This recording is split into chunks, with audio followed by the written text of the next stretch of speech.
when David comes in, if it changes, message me in the underbar. Okay. Okay. Perfect. Okay. Anyway, hello everyone. I am Bill Worster, aka Zazubaar, and welcome to episode 12.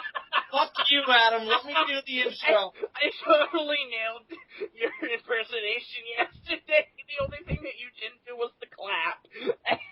I didn't do that. Wait, Bill didn't do his signature clap? He didn't do the signature clap. I did it just to fuck with you guys. See, I changed my shit up. Fucking Oh, shit. I see. I'm on my feet. You can't keep up with me. Anyway. Okay. Bill, to quote you, rock us with the shit. Okay. Rock us with shit. See, this is one of those episodes where I feel my leadership is crumbling. You know what I mean? Like, I've just been getting so much shit ever since we started the call. And the first thing we're doing, I'm going to get even more shit. Okay, Yeah. So anyway, joining me as always on the episode 12 of the Sons of Serizawa podcast, I have Adam Noyce. Hello, insects of YouTube. And David just popped online, so he'll be here briefly. Dylan McCandless. Hello, peeps. That was the lamest opening I have ever heard. Yes, it was. Perez. It's 2014! Beckons the macho reviewer, Kaiju Savage! Ooh, yeah!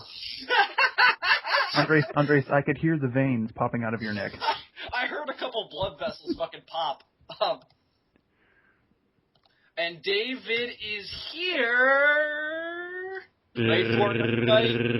He's here now, and joining us also, right in the nick of time, David Joshua Hernandez. David, how you doing? We're already recording. David, you fucker! What'd I miss? You missed these fuckers making fun of me is what you missed. See, David, I know you'd never make fun of me. I know you'd never make fun of me. We're like fucking brothers, man. Yeah, sure. Just behind the scenes chat yesterday. Behind the scenes. His laugh says it all. Thanks, Dave. I appreciate the support on that one. Anyway, so we're going to open this episode in a very specific way. So we all had very interesting weeks following Christmas and New Year's to varying degrees. We did our Christmas special, which was 4 hours long, and we split it up into two. We split it up into the Christmas special and the New Year's special. And due to the New Year's special being made before New Year's, we haven't talked since Christmas, so we've got a lot of catching up to do. But the first thing we're going to discuss is some Facebook comments I made on New Year's Eve. So let me just provide some context for the things you're about to hear. No context at all. I have No to context. We should at least provide some context after the Gothopotamus incident. Yes. Now famous incident. Now famous Gothopotamus incident. And the Sun Bear incident. The Sun Bear incident. So New Year's Eve is obviously a time where everybody does one very specific thing before the ball drops. And if you don't know, I guess I'll spell it out for you. I got really drunk on New Year's Eve. I got very, very intoxicated, and I went home from the party I was at about, I don't know, 1 in the morning. And when I got home, I did two things. The first thing I did was watch Godzilla vs. Biollante. I don't know why, but I had this pining to watch Godzilla vs. Biollante. This is what happens when Bill's drunk. Yeah, I just really want to watch. He messaged me. I have no idea why, but you messaged me. Did I? Yeah, you did. Hold on, I'm going to show you. Hang on, let me just finish setting up. And the other thing I really wanted to do was go on Facebook. And Andres and Adam are going to regale you with some of the comments I made. Here is what he wrote to me on New Year's. He wrote, Adam, Happy New Year's. Happy New Year's, Billy. And then he said, Adam, are you drunk? Because I am. I love how fucking clear I am on what's going on. Wowhoo! He wrote, Wowhoo! Wowhoo. I'm pretty sure in my drunk texting it was supposed to be woohoo, but I'm not sure because I don't remember. That you guys misspelled like every other word. The Facebook comments of Bill Worcester do not reflect the Facebook comments of the Sons of Serizawa at large. It's true. It's true. They do? Are you kidding me? Bill says that he's the head of this organization. And he self-proclaims this because he says my leadership is being in question. Hence, he's saying leadership, hence he's saying that he is in charge. Therefore, it is his fault. Okay. I follow that. What other comments did I make? Because I don't remember. So, Andres, let's read this fucker. All right. Happy New Year, you beautiful bastards. Bill, you're drunk. Go to bed. Nope, you're not wrong, but first I'm going to watch Godzilla vs. Biollante, then I'm going to bed. I'm watching Batman Begins, LOL. Hold on, Adam. Oh, this is me. Hold on, Adam. This may be one of the few rare moments in life where Bill actually shares his emotions. Oh. And here's where the conversation gets interesting. Oh. It reminded me of Malcolm McDowell and James Earl Jones. Yes! Dylan, internet high five. Okay, and now this is where the conversation gets interesting. Oh, and Yowie. Lots of Yowie. There you go. You gotta make yourself more than just a man, Adam. Yowie dashes that into oblivion. Andres Perez, I will share the emotion that you guys are like brothers to me. You guys are the best.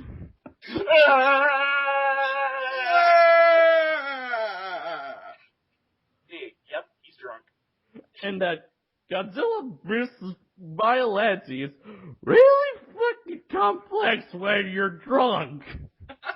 But Gondo is still a badass. Let me just say this before you guys continue. I could not follow that movie for my life. It was just a blaring series of images and sounds that made no cohesive fucking story. Well, Bill Wurster says, but Gondo is still a badass, and then I go, so is Yowie. And sexy. And then I go, I shall cherish this moment. And here's where things take a turn for the dark. Here's where things get fucked up. Adam, teaser noise. I'd fuck Gondo. Oh, Adam, is there any Yowie with Gondo?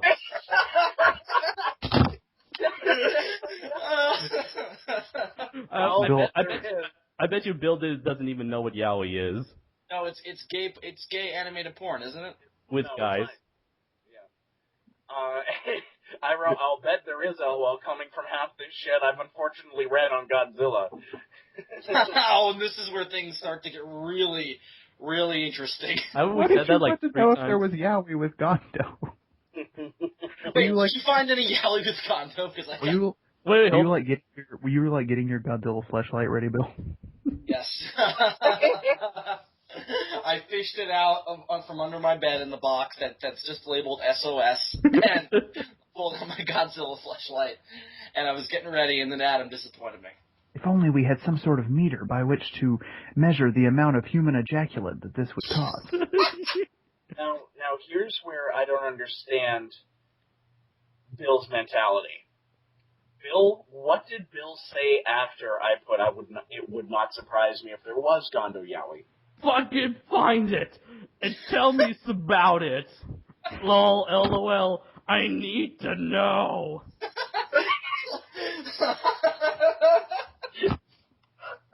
I don't even remember writing that.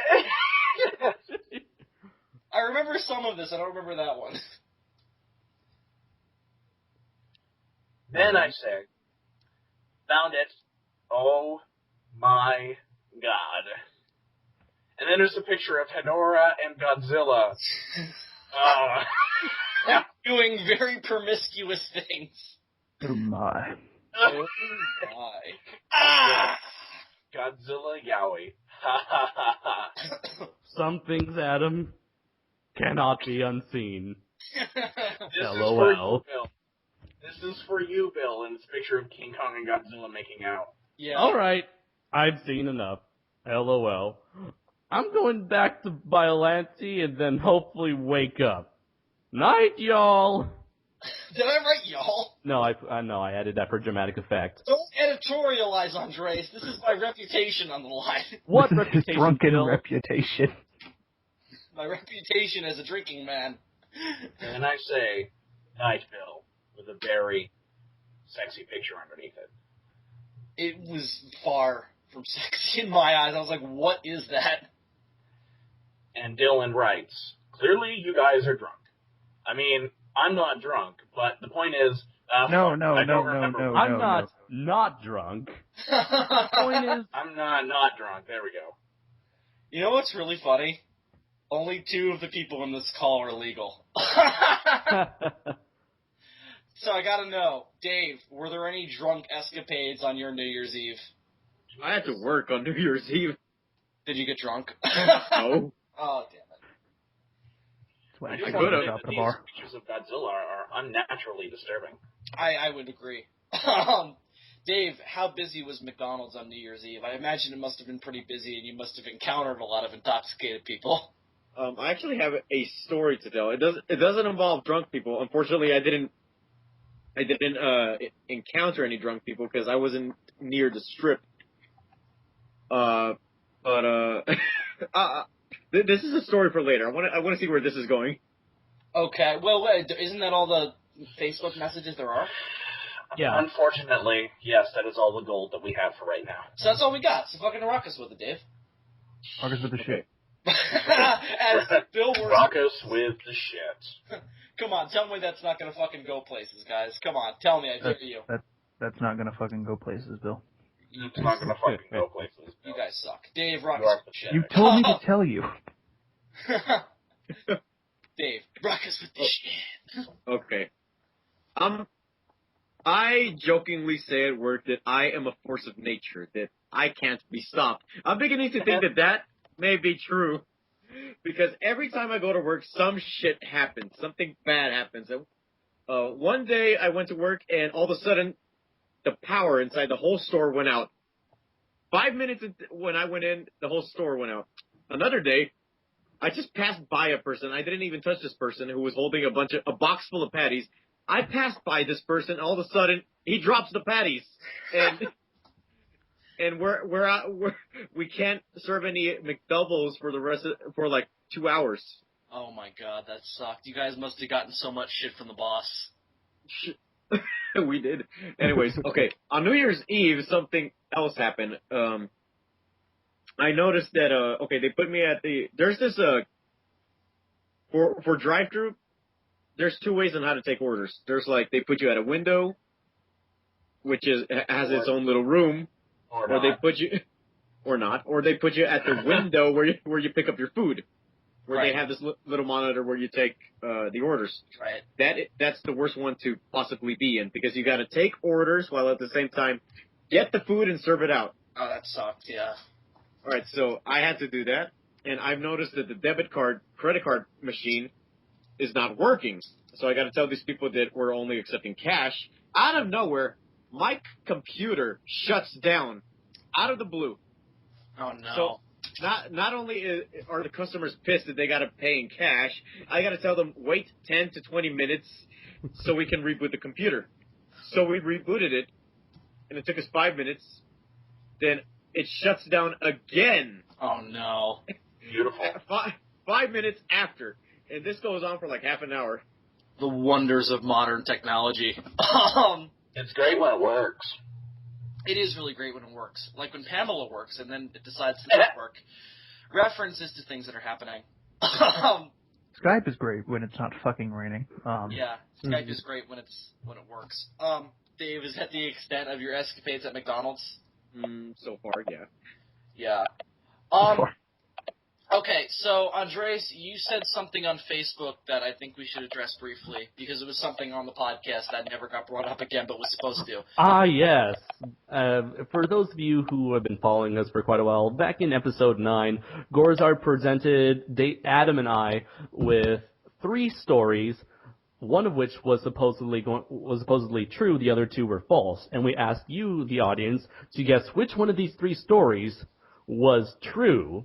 And even though we revealed the answer, I decided to, at David's request, to take out that answer and leave it for you guys to decide for the next episode. Unfortunately, we forgot about it, so I believe it is time to reveal what story was actually true. Well, wait a minute. I thought the idea was that Dylan and I were going to try and guess briefly. Okay, yeah, we can do that. So for that, I need Dave to do me a massive favor. I need you. Can you retell those stories? Just the basic elements. Just the basic elements. Don't do it for too long. I want to go to bed before 4 in the morning. We are. We're not gonna make this a super long episode. So Dave, just to sum up, basic point of each story, because this is gonna build into the next segment. Okay. The first story, I believe... I forgot the stories, god damn it. Oh, fuck. Fuck me. Okay.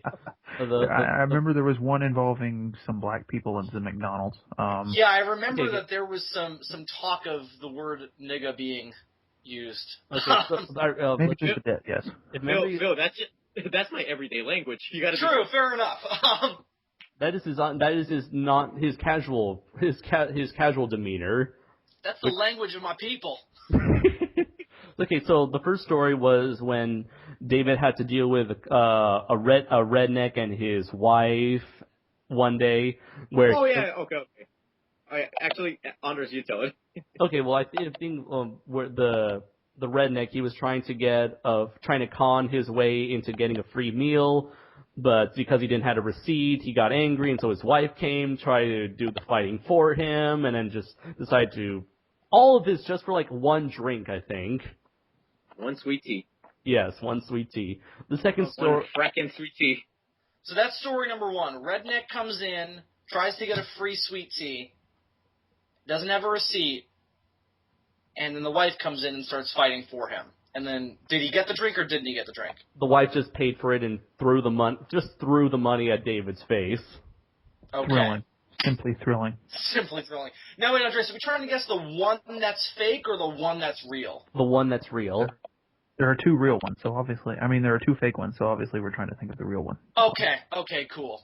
Okay, so what's story number two? Story number two was when David was young, he decided to, out of an act of kindness, share some chicken nuggets to a new family in the neighborhood. That family happened to be African American, and he turned out to give them chicken nuggets. Which is why he knew they would want the chicken nuggets. Oh my God! Dave, I know you, man. This kind of racial insensitivity doesn't strike me as your thing. Sarcasm? I am Question shocked. I am shocked. Why, I never. And this is where the term Gorzar, the other dark meat, came from.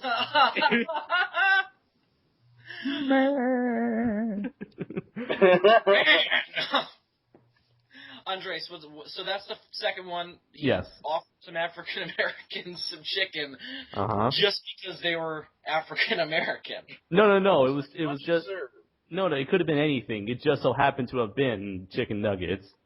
Oh. That's his story, and he's sticking to it. He's pleading the fifth. Okay, so what's the third one then? Is there any watermelon in the bag? No. I asked that same question. No. I said the only thing that made the situation perfect was if he had some watermelon in there. Did you really? The McDonald's mac and cheese. Well, I think they actually do have some Belgian waffles. Grape soda. Purple drink. Fucking bag of fucking onions. I remember one time, I don't know if I've told this story before, one time for a home ec project, we had to make a drink and try and sell it to our fellow classmates, and my friends and I came up with our own variant on purple drink, and we just took grape-flavored Kool-Aid, and we tried to make it really ghetto, so we put it in fucking gas cans, and we were serving it out of the gas can. It was the most bizarre school project I ever did, and we failed so bad on it. We're coming to you from the makers of Purple Drink, Violet Drink. Andres, what's the third and final story? The third and final story was when David was working the drive-through, and these people kept asking him if there were any tacos or burritos at his establishment. And as it turned out, those people were actually his friends, just messing with him, and they were exchanging a lot of the N-word around, and everyone at McDonald's, all the employees at McDonald's could hear David because he was so loud. I'm assuming there were some black employees in the back. No, the black employees come to mornings, the Mexicans come at night. This was Oh, nighttime. is that a law? Yeah. I'm beginning to think so, because at my McDonald's in the mornings you hear hip hop music, then at nighttime you just hear Mexican chunti music. The stereotypical. At least it's not Peruvian flute bands. Not Peruvian fruit. I almost said fruit bands, flute bands. Fruit bands. It's those trumpeteers with the gigantic hats who just go around playing covers. Oh, I remember the scene from the George Lopez show where they're sitting in the back and they just had a birthday party and the mariachi band didn't get to do much, so him and his friend are sitting there and he's just like, play Black Sabbath Iron Man. And you just hear this mariachi band playing Black Sabbath's Iron Man. It was so fucking funny. So those are the three stories. Yes. We have to guess which one's real. Mm-hmm. Okay, you have to guess which one's fake. Two are real, one's fake. Oh, okay. So Okay. So we had this bass backwards. Okay. Oh, nice. Very nice, Dylan. All right, so Dylan, what are you thinking? I'm thinking that the. Want to hear my logic? I'm thinking the second one is the fake one because that one is the most boring. That one is the most boring. Which one? Nothing really happens. The second one, the one with the chicken nuggets. Because, I mean, it's kind of like... I mean, it's obviously funny because of the overt racism, but it doesn't go anywhere, so it sounds to me like it might have happened. Because the other two are really elaborate, like, stories you would see on, like, a fucking, like, prank show.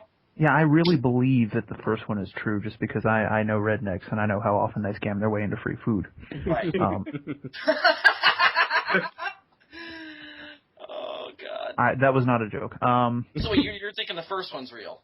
I'm thinking the first one's real, and the third one, based on what I've heard about Gorzard's friends, I also believe so. I'm going to agree with you and say that I think the second one is fake. Yes. I will concur with that. So we're saying the second one. Is that your final answer? I don't know, Regis. Yes. Yes, Regis. yes, Latino Regis. Latino Regis. That's his name now. I just start calling David Latino Regis. He just changed his account name from Gorzard whatever to Latino Regis. David, you know that arch enemy you keep telling me you're gonna fucking engineer? That should be it, Latino Regis. Wait, Gorzard, if we're right, you have to change your profile pic to Regis Philbin. What? Yes. Oh, good stipulation. If we're right, you have to change your profile picture on Skype to Regis Philbin. I will If dye my hair and makeup to look like Regis Philbin. Oh wait, well he already knows if we're wrong, so obviously he's playing us. Okay, so obviously we're wrong. So David, all right? Are we wrong or are we right? Tell us now. Now you're beginning to doubt yourself, so you don't want to go into further analysis of this? Re-examine your answer? I guess we will if you're basically overtly telling us we're wrong. Let's see, I don't have another answer. Actually, is real.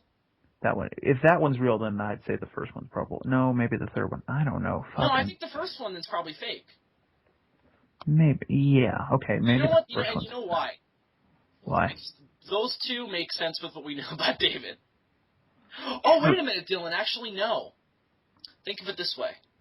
David engineered two fake ones. No, I thought. Wait, are there two fake ones or two real ones? Two real ones, one fake one. You have to guess the fake one. Oh, okay. Oh, God, I keep getting confused. Yeah, we keep getting it backwards. Two real ones, one fake one. 2 fake ones. No, yeah, 2 real ones, 1 fake one. Jesus, now I'm doing it. 2 real ones, 1 fake one. Okay, first one's fake, final answer. Okay. Dylan? Sure, I'll go with that. The first one? Alright, final answer, correct? Yes. Okay. And Wait, no, can I phone you a friend? both are wrong. Damn it! Phone a I didn't friend. didn't You get tell a- them all 3 stories. I didn't get a 50-50 or a poll the audience or nothing. This is bullshit, Regis. Fuck you, Latino Regis. I'm Latino Regis. I can do whatever I want. Apparently. Alright. I love this logic. I don't want to Okay. play. Hey, Andres, how do you say "Who Wants to Be a Millionaire" in Spanish? Just put O at the end of everything. No, I'm just kidding. Who wants to be a millionaire?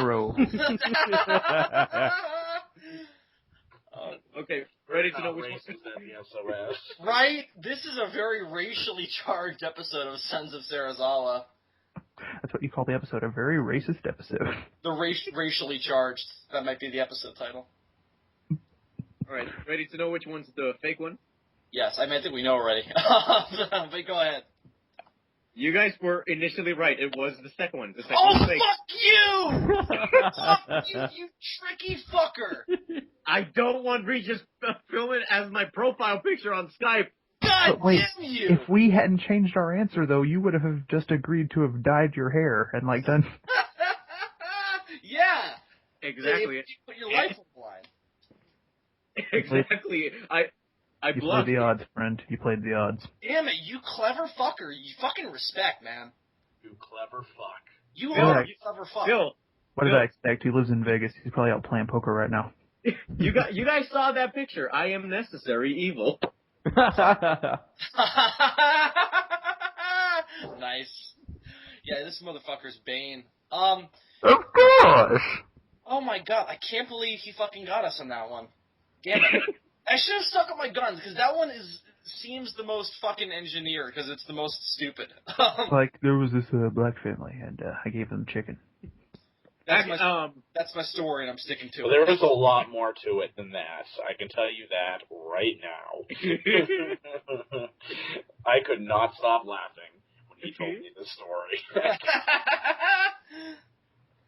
Could not stop laughing. That actually did happen, but not to me. Oh, okay. Oh, okay, I see. I stole that story from someone else's encounter. I see. Is their this the encounter same go person? farther? Is this the same person that you stole the story from that one time? You remember, when was this when you, like, had a story about how, like, you, like, met some, like, Asian chick, like, at a camp or something? Episode A is for Asian. Oh, yeah, same person. Is for Asian. You just love to steal stories from that guy, don't you? Of David is just slowly trying to assimilate his life by stealing Andres, his life please, story. This is David, the greatest torrenter pirate of the 7 servers. Holy shit, that's true. David is Chameleon from the Marvel Universe. Andres, please read this, because I can't pronounce this. ¿Quieres ser millonario? Okay, yes. That is a lot of rural. ¿Quieres ser Oh. Millonario? I prefer Huo 1020 BO AO I'm gonna stick with that one. Easier to say. ¿Quieres ser... That's so inaccurate.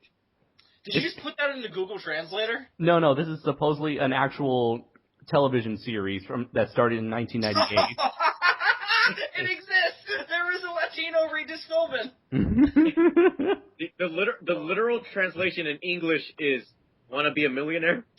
It sounds like something you try to do to pick up, like, somebody just like, hey, you want to be a millionaire? Get in my rickety white van. Hey, Latina shows are Get very in my shady. rickety white van and suck on my giant ass lollipop. A majority of shows are like that. You ever notice that every single woman in Latino shows are supermodels? Yes, It's better than especially the- when it's better than a lot of the in Mexico, all the shows, all the actors, they're not actually Mexican, they're more like Spanish.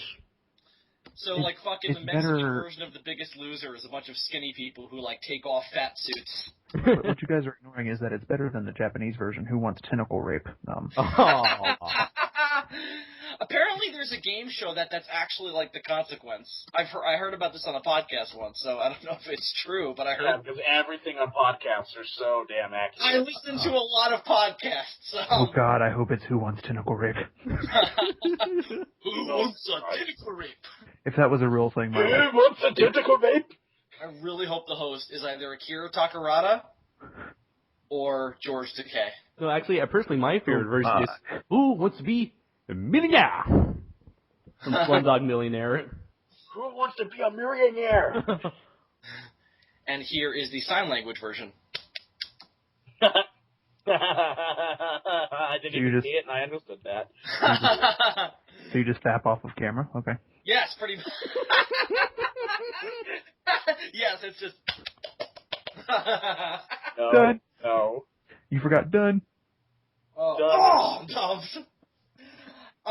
This leads us into something I was going to propose to you guys. God. Marriage is what links us together.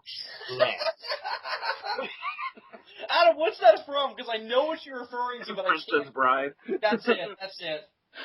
I think they made fun of it in Spaceballs also. Anyway, so guys, I have a proposition for you all for the next episode of Sons of Serizawa. No. Fuck you. No, we're doing it anyway now. David, I was inspired by your Two Lies, One Truth style game, and I want to do something similar on the next episode. Well, we're going to do something similar tonight, but I want to do something else next time as an experiment. So, we here at the Sons of Serizawa fancy us pretty good friends, right? I mean, some of us have known each other for years. I mean, Andres is a fairly new addition, but we know you, Andres. We've known you for a couple months. We talk a lot. We're fucking friends. Totally. Really? Just like, are we, Bill? Are we really, Bill? Are we really? Well, we're going to fucking find out, because on the next episode of the Sons of Serizawa podcast, we are going to do, each of us, David, you can do this again. Each of us is going to do Two Lies, One Truth as a game, as a getting to know you exercise. My What is God. this, the fucking first day of college? Jesus. Oh my God, tell me this college wouldn't be so much better if they would play this on the first day. We actually did this in one of my classes in freshman year, where we actually had like guess which one is real, which one is fake. It depends on the professor. I hate the professors who are all like, I want to get to know you. I prefer the professors that are like, I don't fucking care. Show up and I mean, I prefer. Well, what I liked was one of my professors at Five Towns was like, "What's everybody's major and why is that your major?" And I was like, "Huh, that's a really interesting way to start off the class." And we did that. That was really fun. It's actually pretty basic. Yeah. Like a lot of professors do that sort of thing. I know you were new to the whole college thing, though. No, I know, but that was the whole, like, it was like a giant conversation the whole period. Oh, okay. Because, like, everybody asked that question. They're like, state your name and your major. No, it wasn't as like, robotic as that. It was like, you know, what's everyone's major and why are you here? Like, what is your dream? And I was like, I want to make movies. I want to create art. Lots and lots of porn. I want to make podcasts. Lots of porn. I want to make the first live-action Godzilla porno. I will bone all of you. I want to market my invention, the Godzilla fleshlight. Yes! Oh, God, I should have said that. I wish I would have come up with it by then. Anyway. At that point, it wasn't a thing. So. Anyway, so we're going to do this next week. So each of you needs to come up with 2 lies and 1 truth. 3 stories about your life. 2 of them are bullshit. 1 of them is true. Yeah, and we should totally do this. Exercise. What? We should totally do this next week, and I'm only saying that because we don't record next week. I mean the next record. You know what I mean. So on the next episode of SOS, we're gonna do that. I guarantee I'm going to forget, and I guarantee Dave's going to forget. I will remind you guys a week before we do it, because you guys need to make these fucking legit. You guys need to make. He's gonna remind me like 2 days before, and I'm gonna be like, Jesus, I don't have anything. Yeah, but we do a weekly podcast. I'm gonna fucking remind you every. Now, do you want Bill? Do you want these to be lighthearted or heavy? It doesn't matter. Bill. Yes. So we're going backwards because mine was a 2 truths, 1 lie. Yes, we're gonna do 2 lies, 1 truth. Because I think that kind of. Because I was getting confused. That's the version was 2 lies, 1 truth. What about 1 lie, 1 truth, and one thing that may or may not have happened, but you're not sure because you were No, in David's case, 1 lie, 1 truth, and one thing that happened to another guy. So that's what we're going to do. Each of us will do 2 lies, 1 truth, and the person who is going will obviously tell their stories, and the rest of the SOS will actually try to guess which one's true. It'll be a test of our friendship. It'll be filled with battle and blood and fire and death, and it'll have none of those things. Because I know you guys well enough to know that that's not in your past. So that's what we're going to do. Everybody cool with it? Everybody have stuff they can use as fodder for that? I have no idea what I'm going to do. Well, you got 2 weeks to think of it. No fucking clue. You will think of it. Adam, you got shit. You've told me stories, dude. I'm going to make mine really obvious. My first story's going to be like, I shot a man in Reno just to watch him die. Damn it, you stole mine. No. I'm going to basically just retell the entire story of the Big Lebowski. It's going to be like a long time ago. Me and my brother Kyle here, we were hitchhiking down a long and lonesome road. I just start telling you like plots from TV shows. So me and my partner were investigating this rape case, right? So I went on an air travel trip to Japan. I know exactly what story I'm going to tell for the truth. Okay, cool. You guys are going to laugh your ass off. Don't give us any hints. I'm not going to. Okay, so that's what we're going to do next week. Andres, you cool with that? Yeah. David, you cool with that? So 2 lies, 1 truth, or I forgot? 2 lies, 1 truth. I'm going to write them right now. I'm going to write them right now so I don't forget it. Okay, 2 lies, 1 truth. So we're going to do that next week. And in preparation for next week, I've got a brand new game. No, shut up. Is it Who Wants Tentacle Rape? No, I wish. No, we're going to do a version of 2 truths, 1 lie, actually. I fucked this up when I made it, but I meant it to be the other way. But it'll work the same way. Of 2 truths, 1 lie here on the Sons of Serizawa podcast tonight. And I am going to host it, and you guys are each going to have to guess which one is the fake one and which ones are the real ones. But this is not about my life, because I'm going to save that for next week. These are stories that kind of feel fitting for the Sons of Serizawa to tackle. Gentlemen, tonight I present to you fucked up Bigfoot sightings. I love this. I knew Adam was going to be excited. I know David is internally excited, but because he's Latino, Regis Philbin, he won't express his excitement. And Dylan and Andres, I don't know. But I'm going to assume you guys are excited by your silence. Send me this motherfucking link, because silence. No, there's no link. I'm going to read them to you guys. Because silence equals excitement. Yes. So we're going to do fucked up Bigfoot sightings. I am going to tell you guys 3 stories of Bigfoot sightings. And you guys are going to have to determine which 2 actually were reported. Now, due to the nature of being Bigfoot sightings, none of this is confirmed. But what I'm doing is 2 of these were officially reported by somebody, and 1 of these was not. Okay, everybody got it? We like telling 2 truths, 1 lie, or 2 lies, 1 truth today. It's 2 truths, 1 lie. So wait, are you just making the lie up? I will neither confirm or is the person who gave that story was lying? Or did the person who gave that story just technically not report it, and he just said it on the internet later? Okay, listen again. 2 of these were actually reported Bigfoot sightings. 1 of these I made up. We're going to know which one he made up. It's going to be like, so there was this brown Bigfoot and this green Bigfoot, right? And they were fighting. Damn it, Dylan won one. You know what just hit me, and this is so weird. Everybody in this group except for me starts with the letter A or D. You just now realize that, Bill? Yeah. And you know why? Because you guys are in an AD pattern on my computer right now. You know what that spells? Okay. Dad. Dad. Anyway, We're gonna do fucked up Bigfoot sightings. Are you guys ready for fucked up Bigfoot sightings? Unless you go, Andres, unless you go by his legal name, in which case it spells WAD.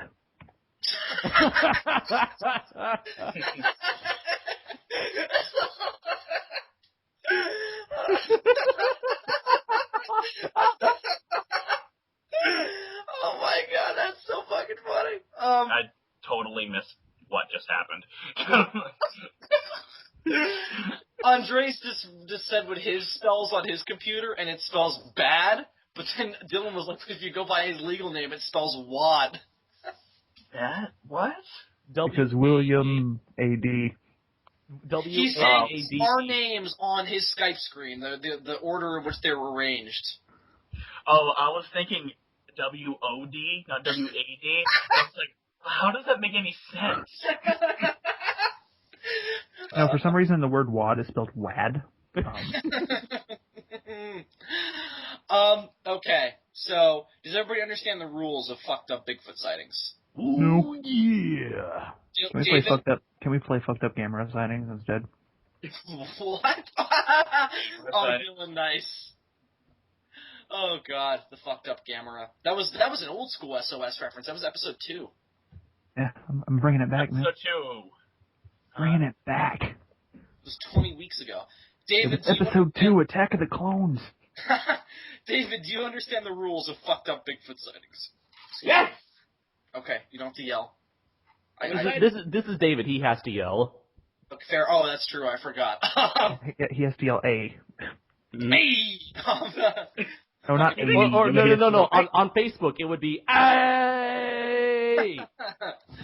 So he not only is Latino Regis Philbin, he's also Latino Fonzie. It's not. It was. Was there a Latino version of fucking Happy Days? Because if so, that's awesome. I'll check right now. Okay. Well, in the meantime, gentlemen, let's go into fucked up Bigfoot sightings. So these are 3 weird-ass Sasquatch sightings. 2 of them were actually reported. 1 of them I made up. So you guys, it is the job of you, the remainder of the Sons of Serizawa, to decide which one. Holy fucking shit, Robert Duvall is 83 years old. What? That's the truth.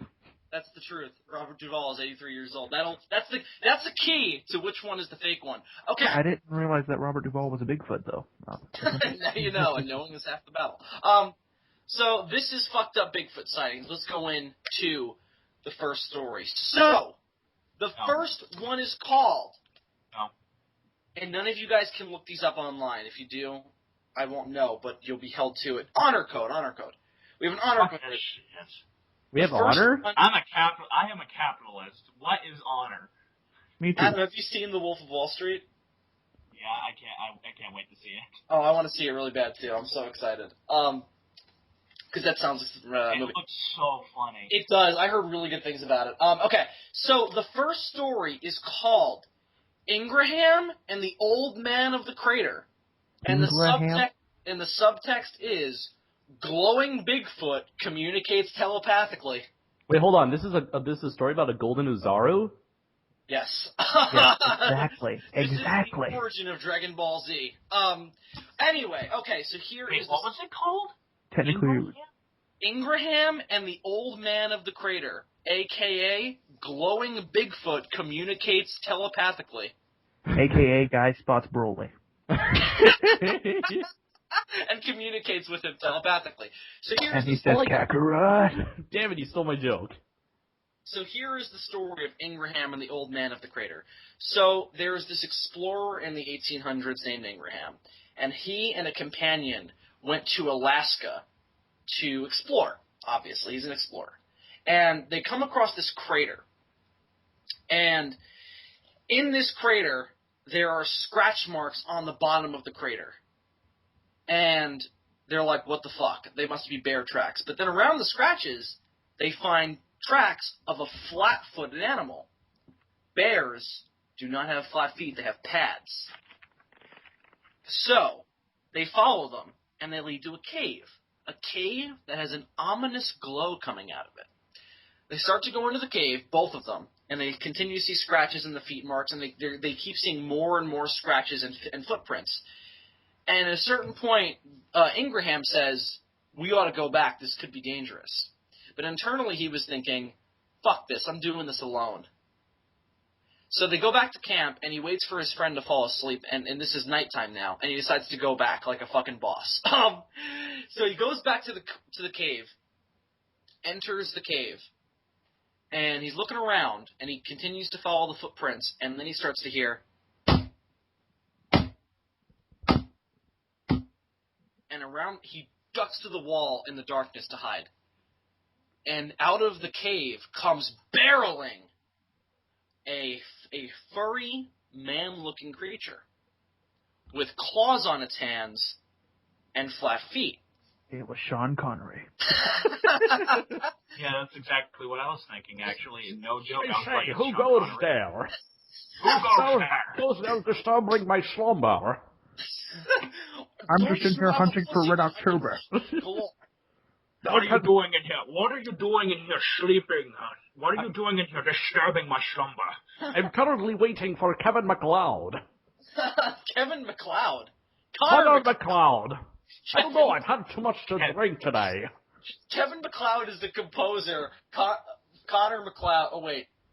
Is it Connor or Connor MacLeod is a Highlander?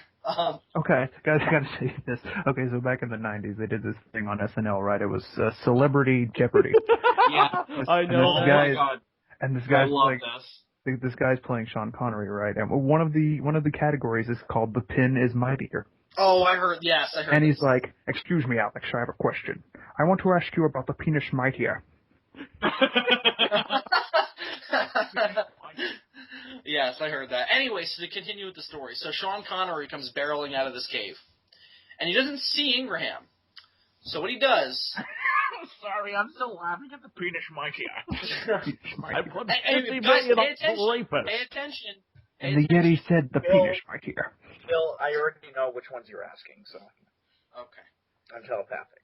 Yes, just like the Bigfoot. And the penis is mightier. Yes. So the that should be the name of this episode. The penis is mightier. We'll see. You have to spell it Penish. Yes. Okay. So this creature, who we're going to call a Sasquatch or Sean Connery. Okay. That's all your mother said last night, Mr. Trebek. So this creature puts its hands down and starts to vibrate violently. What? And it starts to my quiver, gosh. seemingly involuntarily. And as it quivers faster, it starts to glow. And the glow goes from the tips of its fingers, of its claws, from the bottom of its pad, of the flats of its feet, and travels up the body to the top of the dome, which is pointed, as Ingraham said. And the creature begins to elevate itself off the ground. And suddenly, Ingraham... It's a $6 million man. Yes, and suddenly Ingraham tears off its arm and finds out it's a robot. And suddenly Ingraham also starts to... And at this point, Luke Skywalker jumps in with his lightsaber and cuts his arm off. That's how it loses its arm. This is where the story takes a turn. Ingraham also starts to quiver involuntarily and starts to glow. Oh, This is one strange Sasquatch. And at this point, the Sasquatch notices him and turns to him and growls. But suddenly, it points out its fingers and shoots a ray of light at him. Ingraham involuntarily does the same thing. The beams of light connect and form an arc. This is when Ingraham learned that bumbles bounce. No, you know what I was gonna say? I was gonna say, and thus the Book of Mormon was created. I was going to say this is where McDonald's got their logo from. Dum dum dum dum. Dum dum dum dum dum. Anyway, so suddenly Ingraham finds himself communicating with this creature telepathically through these beams of light, and finds out that what this thing is something called a subranian. And what these things do is they live at latitude 0. They were a civilization long before man that was wiped out by nuclear war. And they all died out, and in order to survive on this desolated earth they lived on, they burrowed into the earth and suck out a living in the crevices of the earth. And that's what Ingraham is learning. And this creature then says, Ingraham, join us. This is what Scientologists actually believe. Join us, and join us. What's really scary is that this is giving me an idea for a science fiction movie. Hang on. And then Ingraham starts to become fearful because he starts to feel strange, and he manages to tear himself from the psychic connection and runs out of the cave, went back to camp, got up his companion, and ran out of Alaska and never returned. Submitted for your approval, a glowing Sasquatch. That is the first story. Ingraham and the Old Man of the Crater, a.k.a. Glowing Bigfoot, communicates telepathically. Does anyone have any questions about the story I just told you? I just want to say... Yes, I have a question, Alex. I need to ask you about the penis mite here. Does anybody have any official questions about this? Yes. That is Tell me all the official names. question. Tell me all the black actresses by the first name of Whoopi. Any questions on Mr. David? Did this take place in the 18th century? You said? The 19th century. 19th century, okay. David, any questions? 19th century. So this was like early on? Yeah, this is the This is before, well, nuclear fission was talked about a lot back then, so. Mm-hmm. This was the Stone Age, man. It was before TV. Yes. So I also heard that Sasquatch's mother was quite a screamer. Oh, yes. That's what she said last night. That's what she said last night, Mr. Trebek. So that is Ingraham and the Old Man of the That's not what your mother said last night, Billy. All right, shut up. Okay, second sighting. That's Attempting a re-entry, sighting. sir. No, sorry. Go on. That's a sighting. I was a sighting, all right. Let me tell you that. Just keeping the British end up, sir. The second story is called Muchalot Harry, captured by Sasquatches and transformed into a gray Sasquatch when he returns home. What? Best title ever. Muchalot Harry, captured by Sasquatches and transforms into a gray Sasquatch when he returns home. Actually, it's not the best title ever. It's so undescriptive. I mean, This is the story of a man named Harry. well, this is a story all about how his life got turned upside down when he got turned into a brown Sasquatch, apparently. Gray Sasquatch. Gray. Woo-hoo. Muchalot Harry was a Native American who was a member of a tribe in the Pacific Northwest who used whaling as a major tool for their tribe to survive. That was their main resource, their main natural resource. And he cried a single tear whenever he saw pollution. Dylan, hang on. Okay, hang on with the commentary. I want to try and get through this one. Okay. So Harry would usually canoe far away from his people to find new coves where whales would frequent in order to enhance their whaling. So that way, they would have more whales because they would whale in a certain place and the whales would leave. So he's looking for a new place to whale, but he would also just enjoy the solitude of the woods and the silence and what that would entail. So he canoes about 45 miles away from his village. And he goes to this spot that he's never been to before. I believe it was an island. And that's where he met Tillicum. I'm sorry. Yes. And he goes on this island, and what he would do is he would, hunt in the area. He would look for rocks or, whatever, anything that struck his fancy. He loved it. It was what he lived for. This was his time.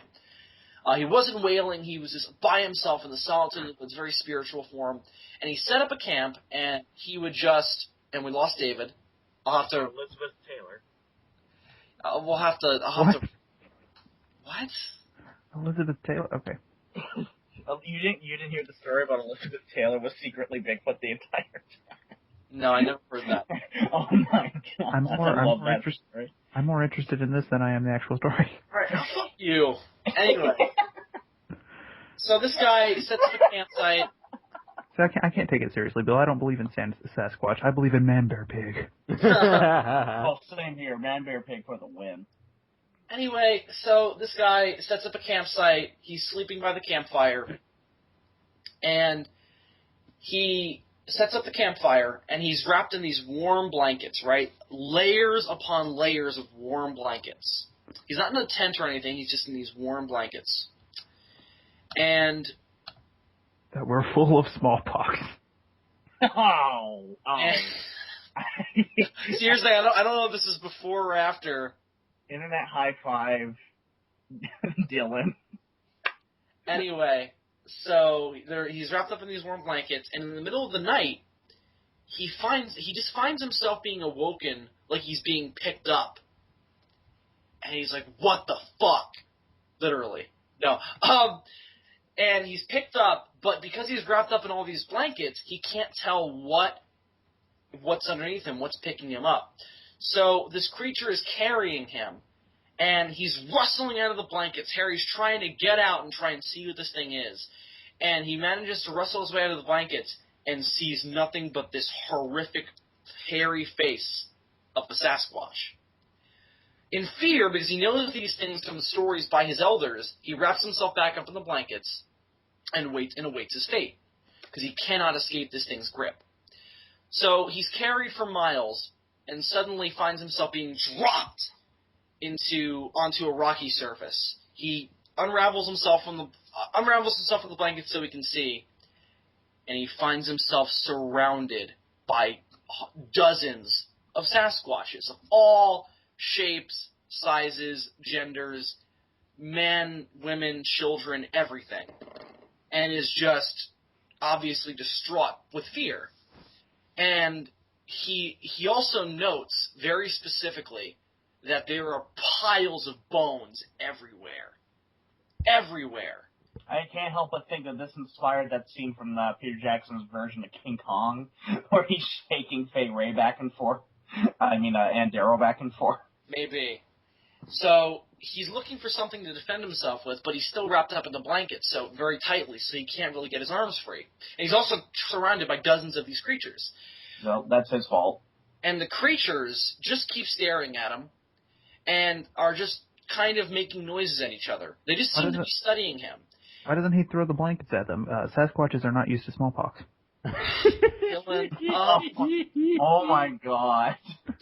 This is the racially charged episode. How do you keep doing this, Dylan? What? How do you manage to keep on top? Keep your game on? Oh, it's a gift, really. Methamphetamines. Yes, he's Walter White. Oh, yeah. Anyway, you're goddamn right.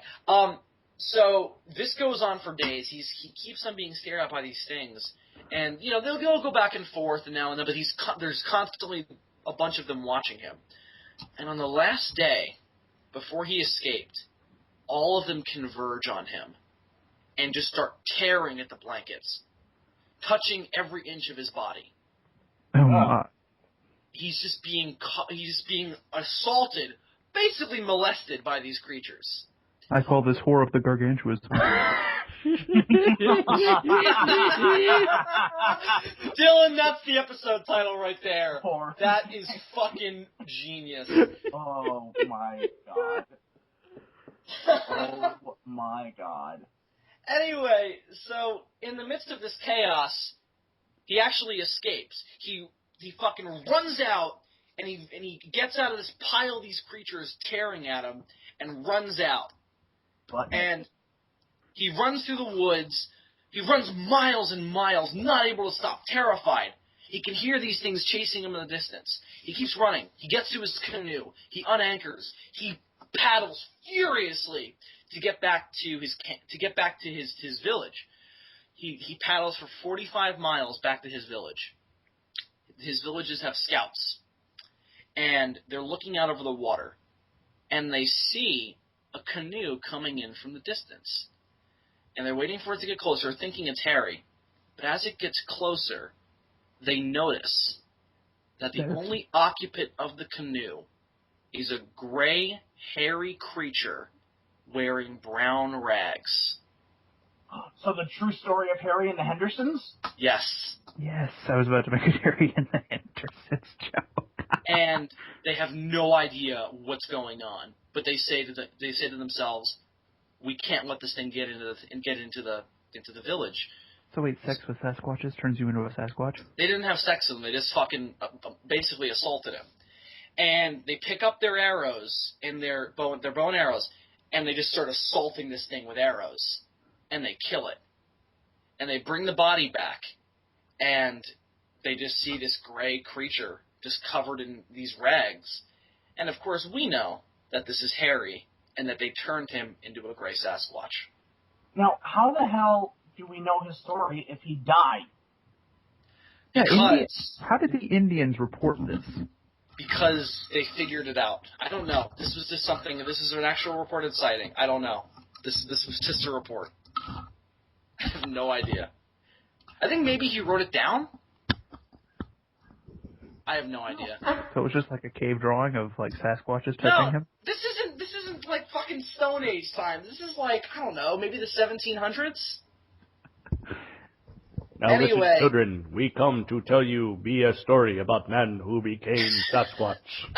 Now, you know what? That's awesome because Andres is echoing because he's in the kitchen. And I could hear him echoing, so he sounded like the voice of God. People at home everywhere are wondering why Adam knows what room he's in. Oh my god. Okay, so no, because Andre said that. Am I echoing because I'm in? Yeah, I know he said that, but the audience doesn't know that. Oh, all right, sorry. Anyway. Audience, I just want to say that I'm actually watching Andres right now. He's got cameras on him. I have cameras on him. No, he doesn't have cameras on him. He's telepathically communicating with him through beams of light. He's moved on from David because he realized that it wasn't going to happen, so now he's stalking Andres. Oh, no. So aside from how we got this story, does anybody have any questions about the story? Yeah, I do. Okay. Yes, when he was with the Sasquatch, did they do things to him sexually? It's unclear. They just say grab. Do the Sasquatches have two sexes? Well, I mean, as to his report, I guess they do. I think we need to call in Sexual Harassment Panda to determine if it's They just have the gray Sasquatch in the courtroom, and they pick up like a fuzzy, and they're just like, "Can you tell us where the Sasquatch has touched you?" Tell us where the Sasquatch has touched you. Oh, another TSS episode. This episode needs a subtitle, Bill. Okay, so Horror of the Gargantuas, or How I Learned to Stop Worrying and Love the Sasquatch. All right. Does anybody else have any questions? Dylan, Andres, David, Adam? No. I have a question. Okay. Shit. Did this Indian like movies about gladiators? What? Oh my god. Airplane reference, Bill. Tell me, did this Harry like to see grown men naked?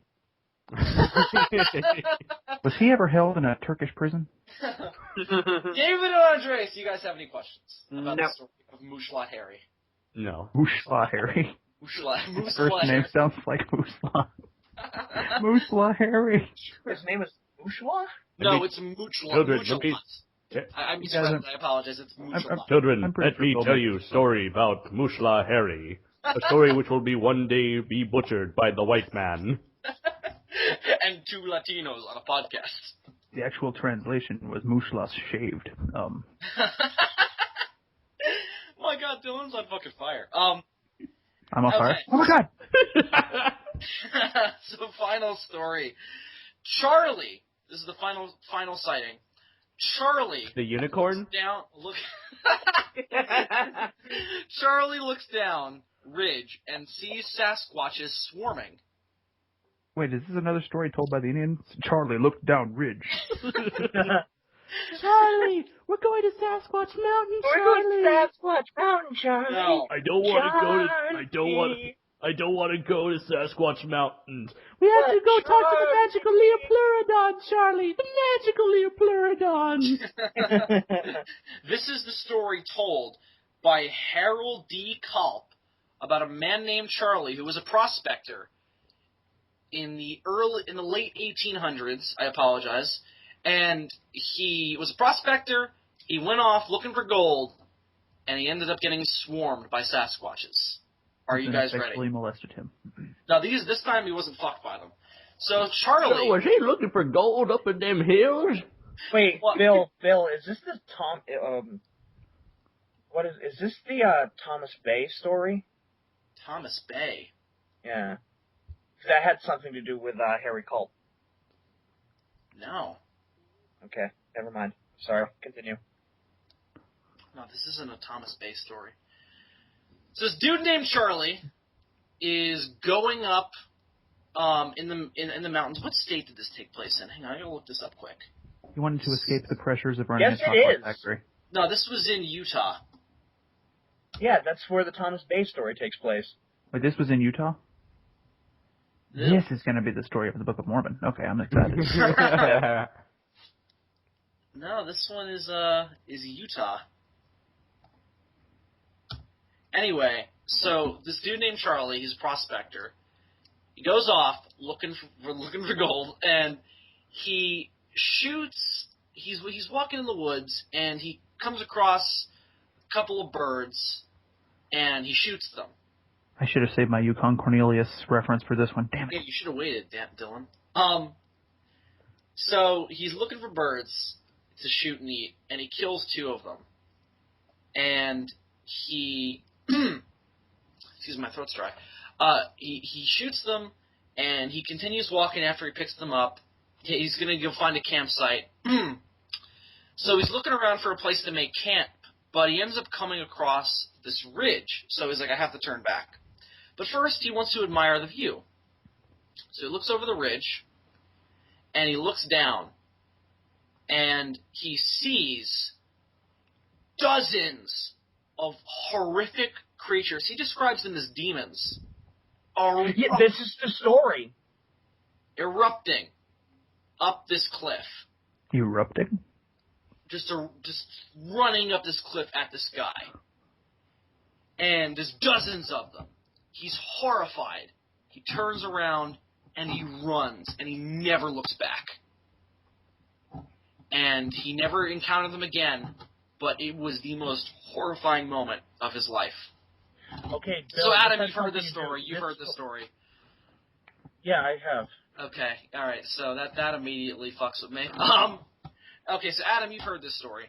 Yeah, there's more stories to go along with it. There's this entire story. It's a bay. It's called Thomas Bay. Yeah, I also didn't known want to as read that because I figured it would give it away. I knew also you were known going to as- go one of these, yeah. also known as the Devil's Bay, because there was more people who kept calling them devils and these demons, and that killed dozens of people. Mm-hmm. Once Yeah. again, Adam takes over the podcast. Thanks, Andres. You're welcome. I knew you were going to know one of these stories. I actually know all 3. What? Wait, one of them's supposed to be fake. How could you know all 3? The story about the guy and the beam of light thing, that was actually a story. Yeah, that one's... It was okay. a story. All right, well, hang on, Adam. Let them guess. Okay? Too late, Bill. All right, let them guess. All right, so those are the 3 stories. David, which one is the fake one? The one with the glowing Bigfoot. Okay, so you're saying the first story about Ingraham is fake. Yeah. Okay. Final answer? Yes. I think Adam just gave that away. Okay, Andres. Which one's the fake one?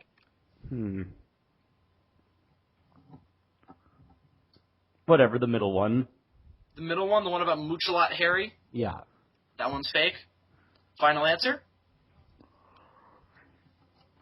Oh, for which one is real? No, which one's fake? Which Which one's one's fake? Oh, yeah, I said the middle Okay, one. I asked you for if that was your final answer. Oh, okay, yeah. All right, Dylan. Which one's fake? I'm going to go for the one featuring the sexual harassment Sasquatch. Muchalot Harry. Okay, 2 for Muchalot Yeah, Harry. that's his name. Adam, which one's fake? Make it 3 for Moochlat Harry. Moochlat Harry? Yep, Moochlat Harry is the fake one. David, Now- you were wrong. The glowing one is a true story. Now you have to change your profile picture to read yourself. No, you have to change it to a picture of Sasquatch fucking someone. Now you have to go look. A picture of Sasquatch fucking Regis Stillman. Yes! You have to go Photoshop it yourself. That is so fucking cruel. Yes, the story of Moochlat Harry is the fake one. Well, it's not actually 100% fake. The first half. It's not because the first half of the story, apparently, because I've heard this story before. Yeah, that part's true. It's in this giant red book that I have of Bigfoot stories. That's actually where I heard the Thomas Bay ones too. Yeah, I didn't look into all of them that much. You should. Yeah, I know I should. You want to be creeped out? Check out Thomas Bay. Well, hang on. Why don't you tell us a couple of them, because this ended up being shorter than I thought it would be. So, Moochlat Harry was, the fake part was that he returned home as a Sasquatch. That's not true. I actually took one part of the story that was true and actually twisted it. One part was that his hair was gray when he returned home. Just that his hair turned gray. Oh, so he really was touched by Sasquatches. Yeah, that part's true. My God. I don't know. Beware the Sasquatch who's driving around in his white van offering you candy. What was Culp's first name? I keep forgetting Culp's first name. I just remember it being his last name. Harry Culp. Culp. Yeah. And that part was true, but he did return home, and was able to tell. You see, you guys fucking found the flaw, because I didn't realize. Oh wait, how the fuck would this story get told? Yeah, that was a problem with it. Also, out of all of these, a guy actually turning into a Sasquatch was the most far-fetched. I mean, the first one is the most far-fetched in my opinion, but that one actually happened, or at least was reported. The first one, yeah, it's pretty far-fetched, but it seems like the kind of thing somebody would make up, like, as a report, just to fuck with people. Well, it sounds like a fucking really awesome science fiction story. No, Bill. It sounds like a rejected novel of L. Ron Hubbard. Because I just typed it up, apparently it didn't take place in Utah, it took place in Alaska. No, I know. I said that as a lie, just to fuck with you guys. It does. Okay. It's in Alaska. Okay. Yeah. Two of them did. One of them was generically the Pacific Northwest. I'm assuming it was Oregon, just because I remember Oregon being one of them. So I guess that one was Oregon. So that, ladies and gentlemen, is fucked up Bigfoot sightings. But Adam, what did I not read about Thomas Bay? Okay.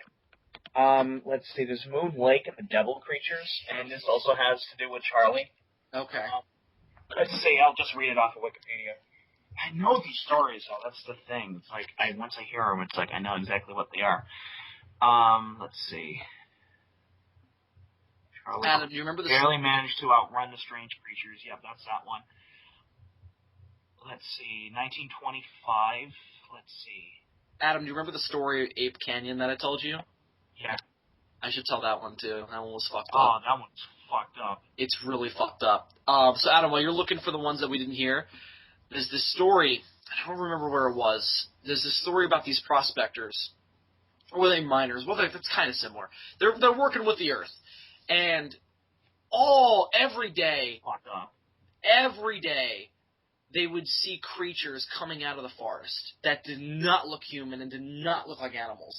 Every day there were sea creatures coming out of the forest.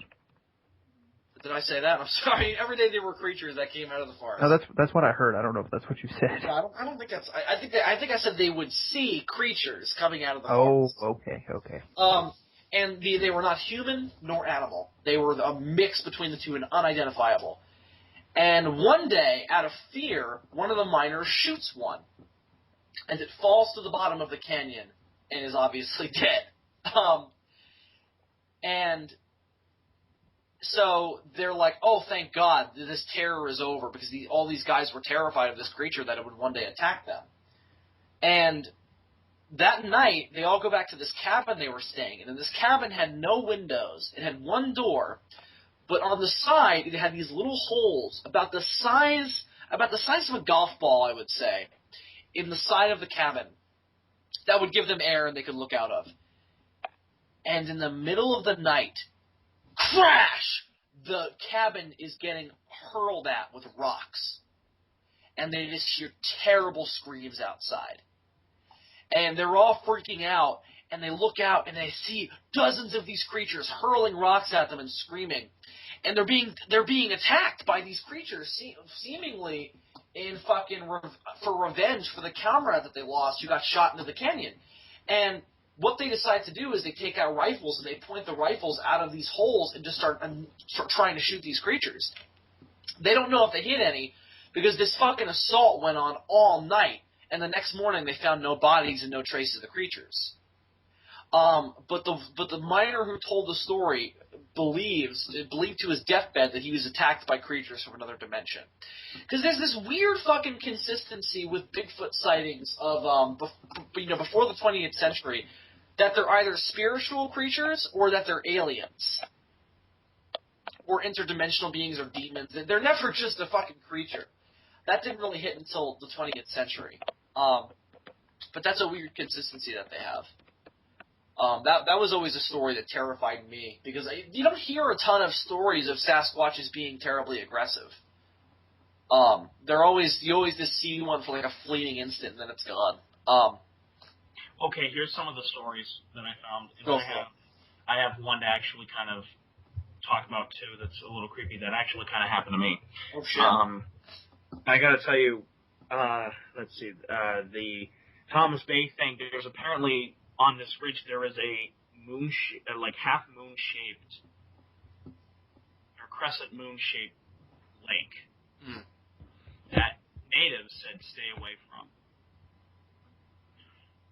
They basically were like, stay away from, because apparently like a lot of people went there and either disappeared or came back reporting seeing the devil, or reporting seeing an evil being, and that's where a lot of the lore came from. And that's actually where, it actually attracted some people to go over there. And apparently there's more than just, this is probably the most famous sighting because of Cult. He wrote a book on it. Or at least this was a section of the book. Mm-hmm. But, there was an entire village, an entire small house that was completely murdered by something. Oh, shit. They found a blood trail leading into the forest from this house, and then it went cold. They didn't figure out what did it. Now, that could have easily have been humans. It or really bear. could have. Or a bear.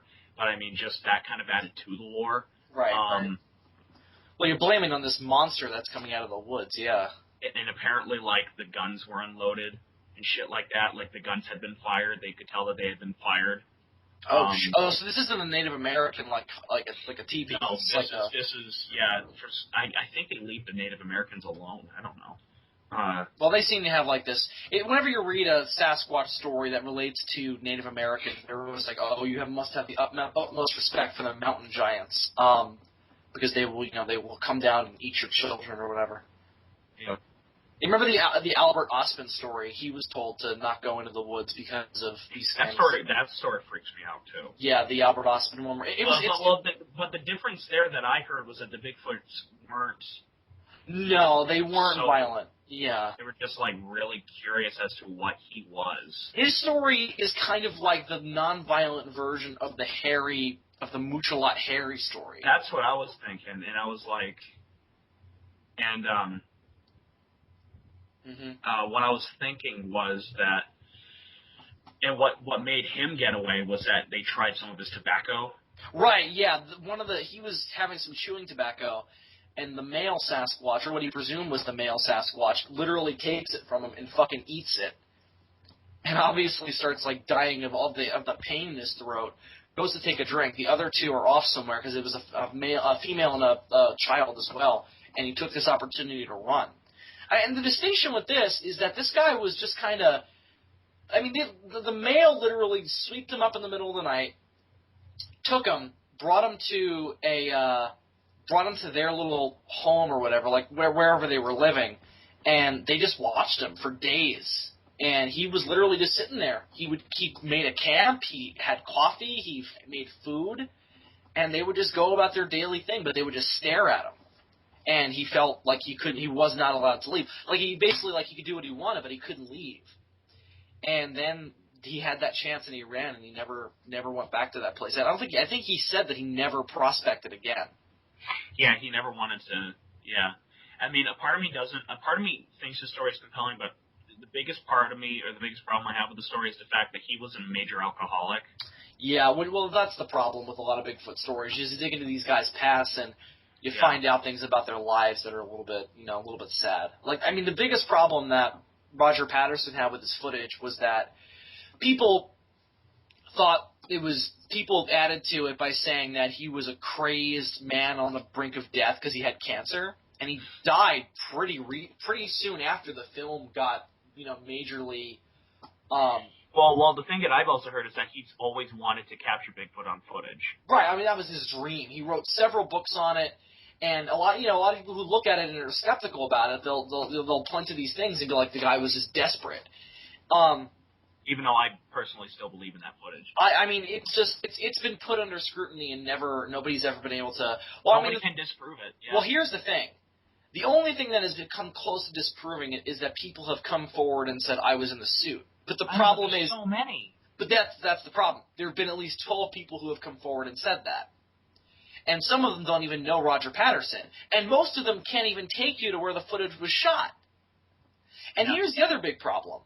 On a documentary about the footage, they took the guy who did the special effects for Congo, Mighty Joe Young, and Swamp Thing, and obviously very experienced in special effects, and had him look at the footage and try and recreate the footage with only the special effects of the time, and he couldn't do it.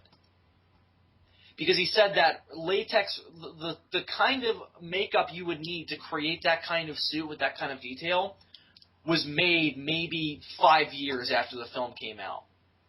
Yeah. So it's not possible to have made it like this at that time.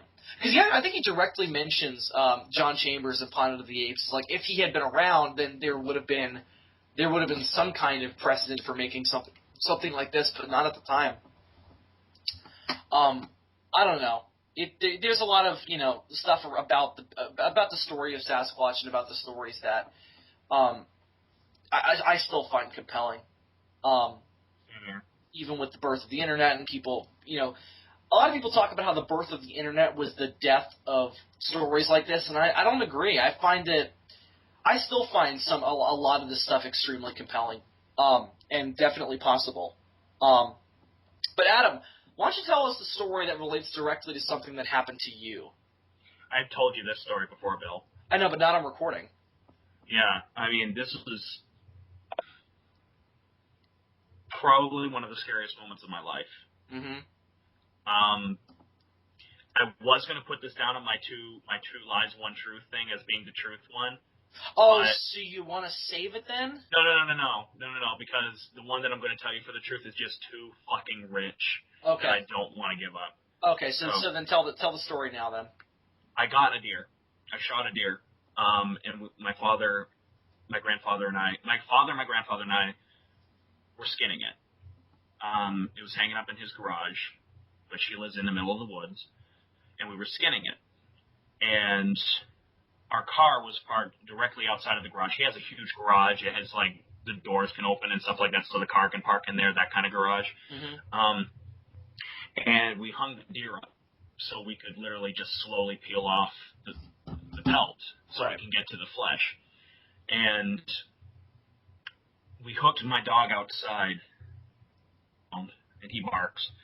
And we hooked our dog outside with the 50-foot long rope that we still use whenever we go out and back of my grandpa's house if we're getting wood, or if I go hunt it, or if we go get firewood or campfire wood or something. And my dog starts going apeshit. Like, I've never seen him that angry before in my life. And he's part Rhodesian Ridgeback, and since he's got Boxer and Rhodesian Ridgeback, whenever he's angry, his ridge will stand up on his back. Like, he has this one stripe down his back that will stand up, a fur that will just stand up. And it was standing up, and he was pissed. And I walked out, because my father was like, shut that damn dog up. And so I walked out, I went to the car, and I happened to shine my light out towards this tree where I used to swing when I was a little kid. And there was this big motherfucking thing standing there. Oh. Just standing there. And it was clearly what my dog was barking at, because he was pointed in that direction. And I was scared shitless. Like, I went running into the garage, and I was like, oh my god, what the fuck was that? Years later, he found out it was David. I found out that it was David. Years later, I found out that it was David, and yeah. That's the truth behind it. Yep. Oh my god. But no, in all seriousness, like,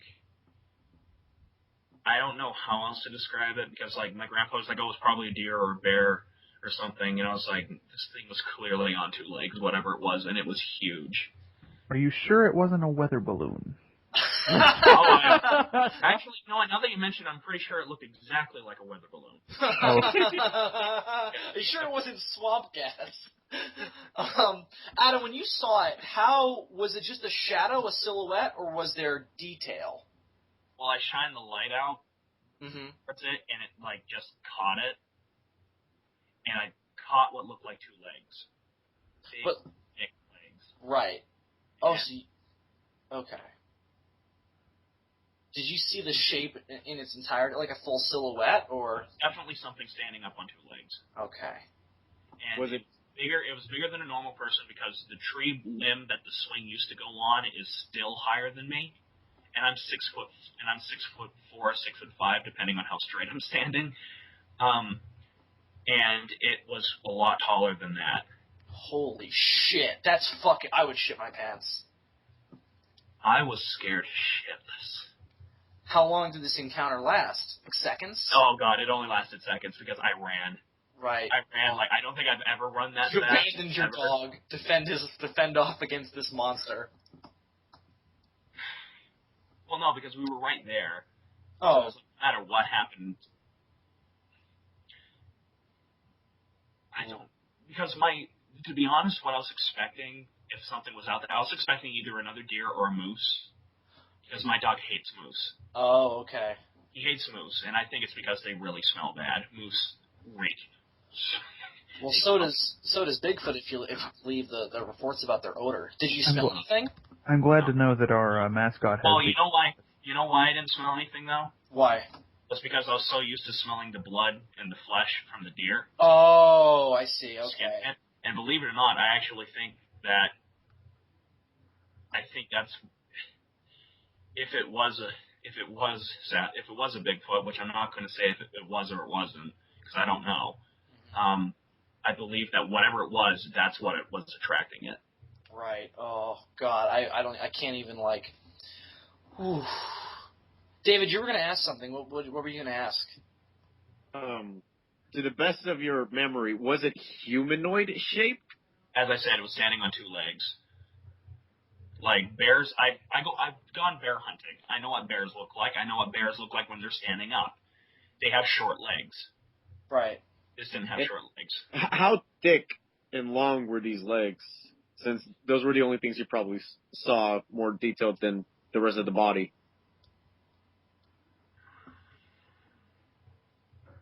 I can't remember. God, this was freshman year, I think.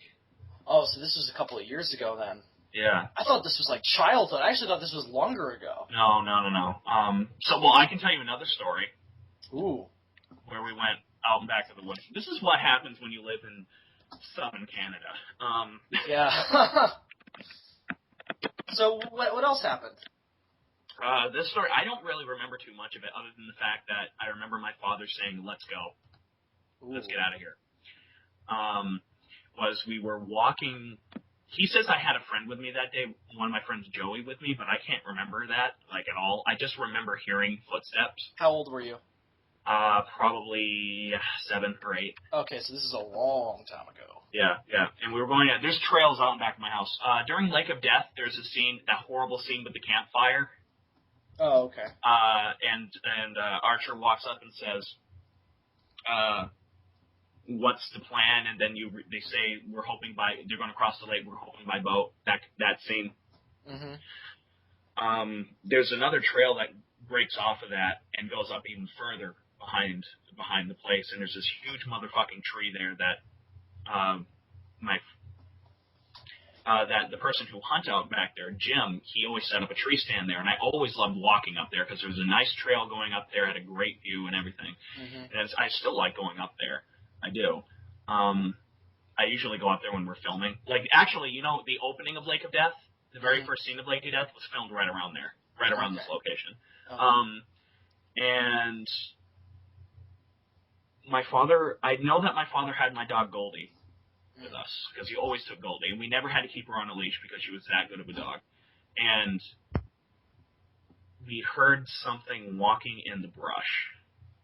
Oh, shit.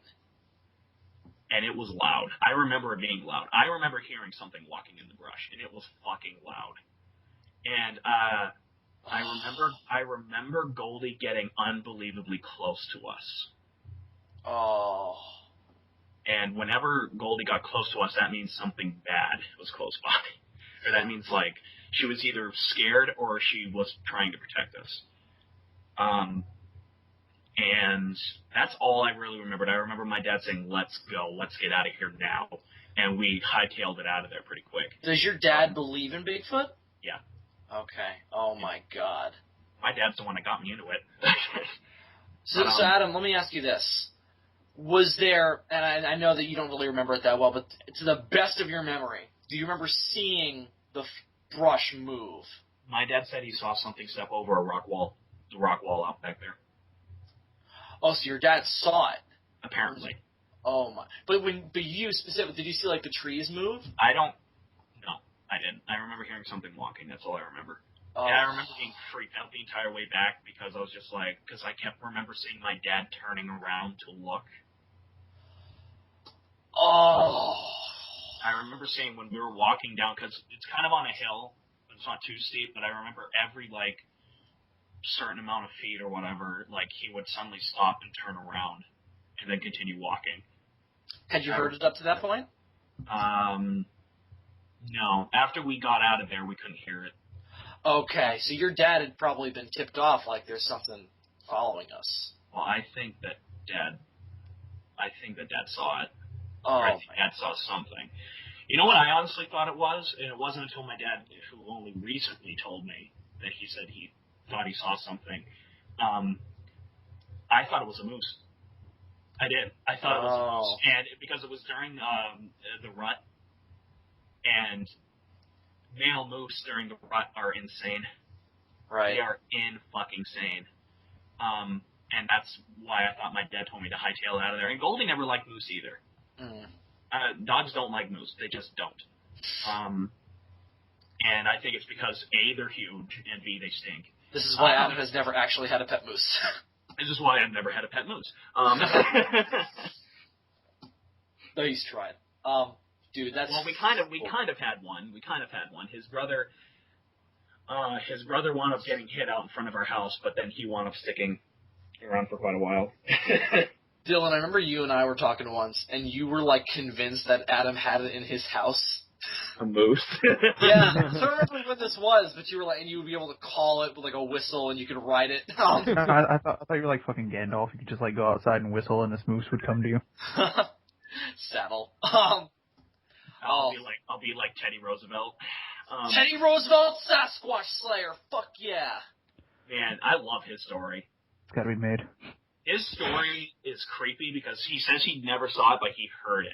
Yeah, his story is fairly... Well, his story is in two parts. He tells another story first that he was not involved in.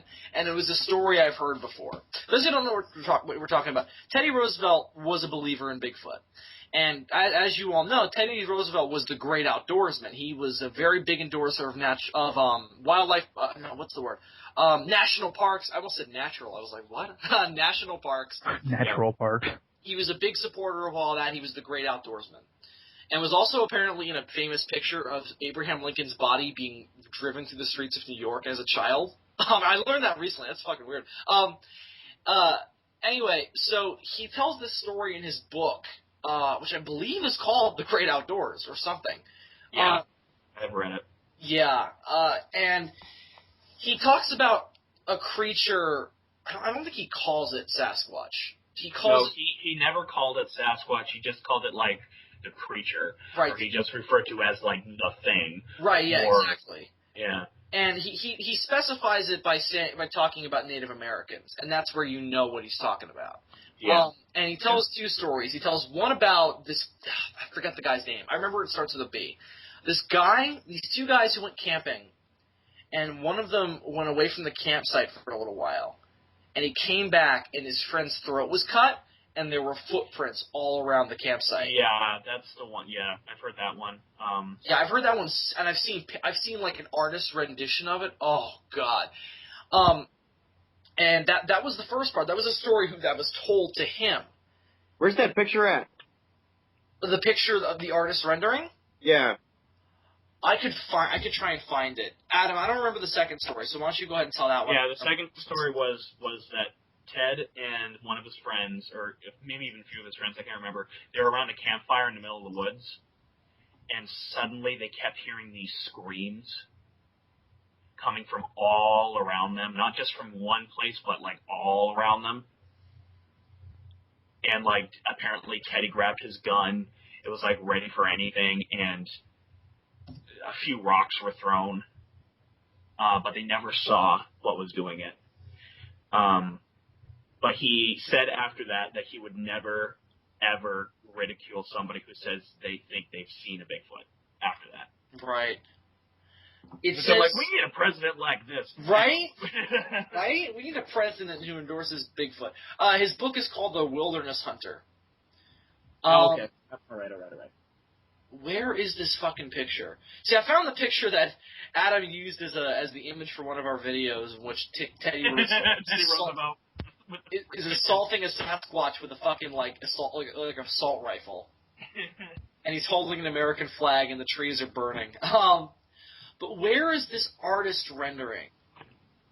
See, it's in a book from what? Teddy Roosevelt's Bigfoot story. I'm going to type that up on Google Images and see if it happens. Where I'm looking, I found the name. The name is Bauman. Bowman? Yeah.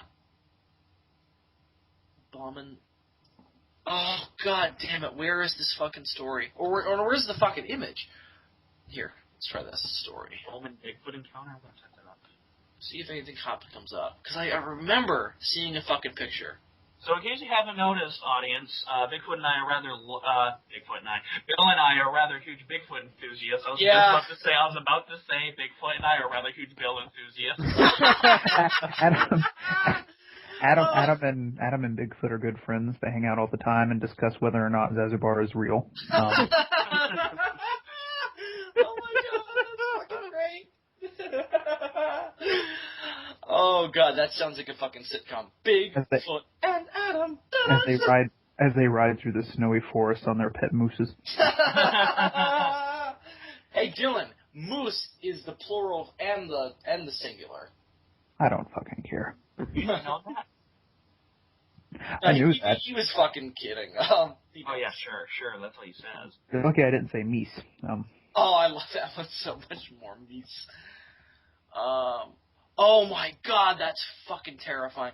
I can't find this artist running, but I found this image of just this guy in a truck, and he snapped a photo, and it's just a Sasquatch staring at him from the brush, and it's pretty detailed. Is it? Oh, tell me it's a video. Come through for me, internet. Tell me it's a video. Oh, please be a video.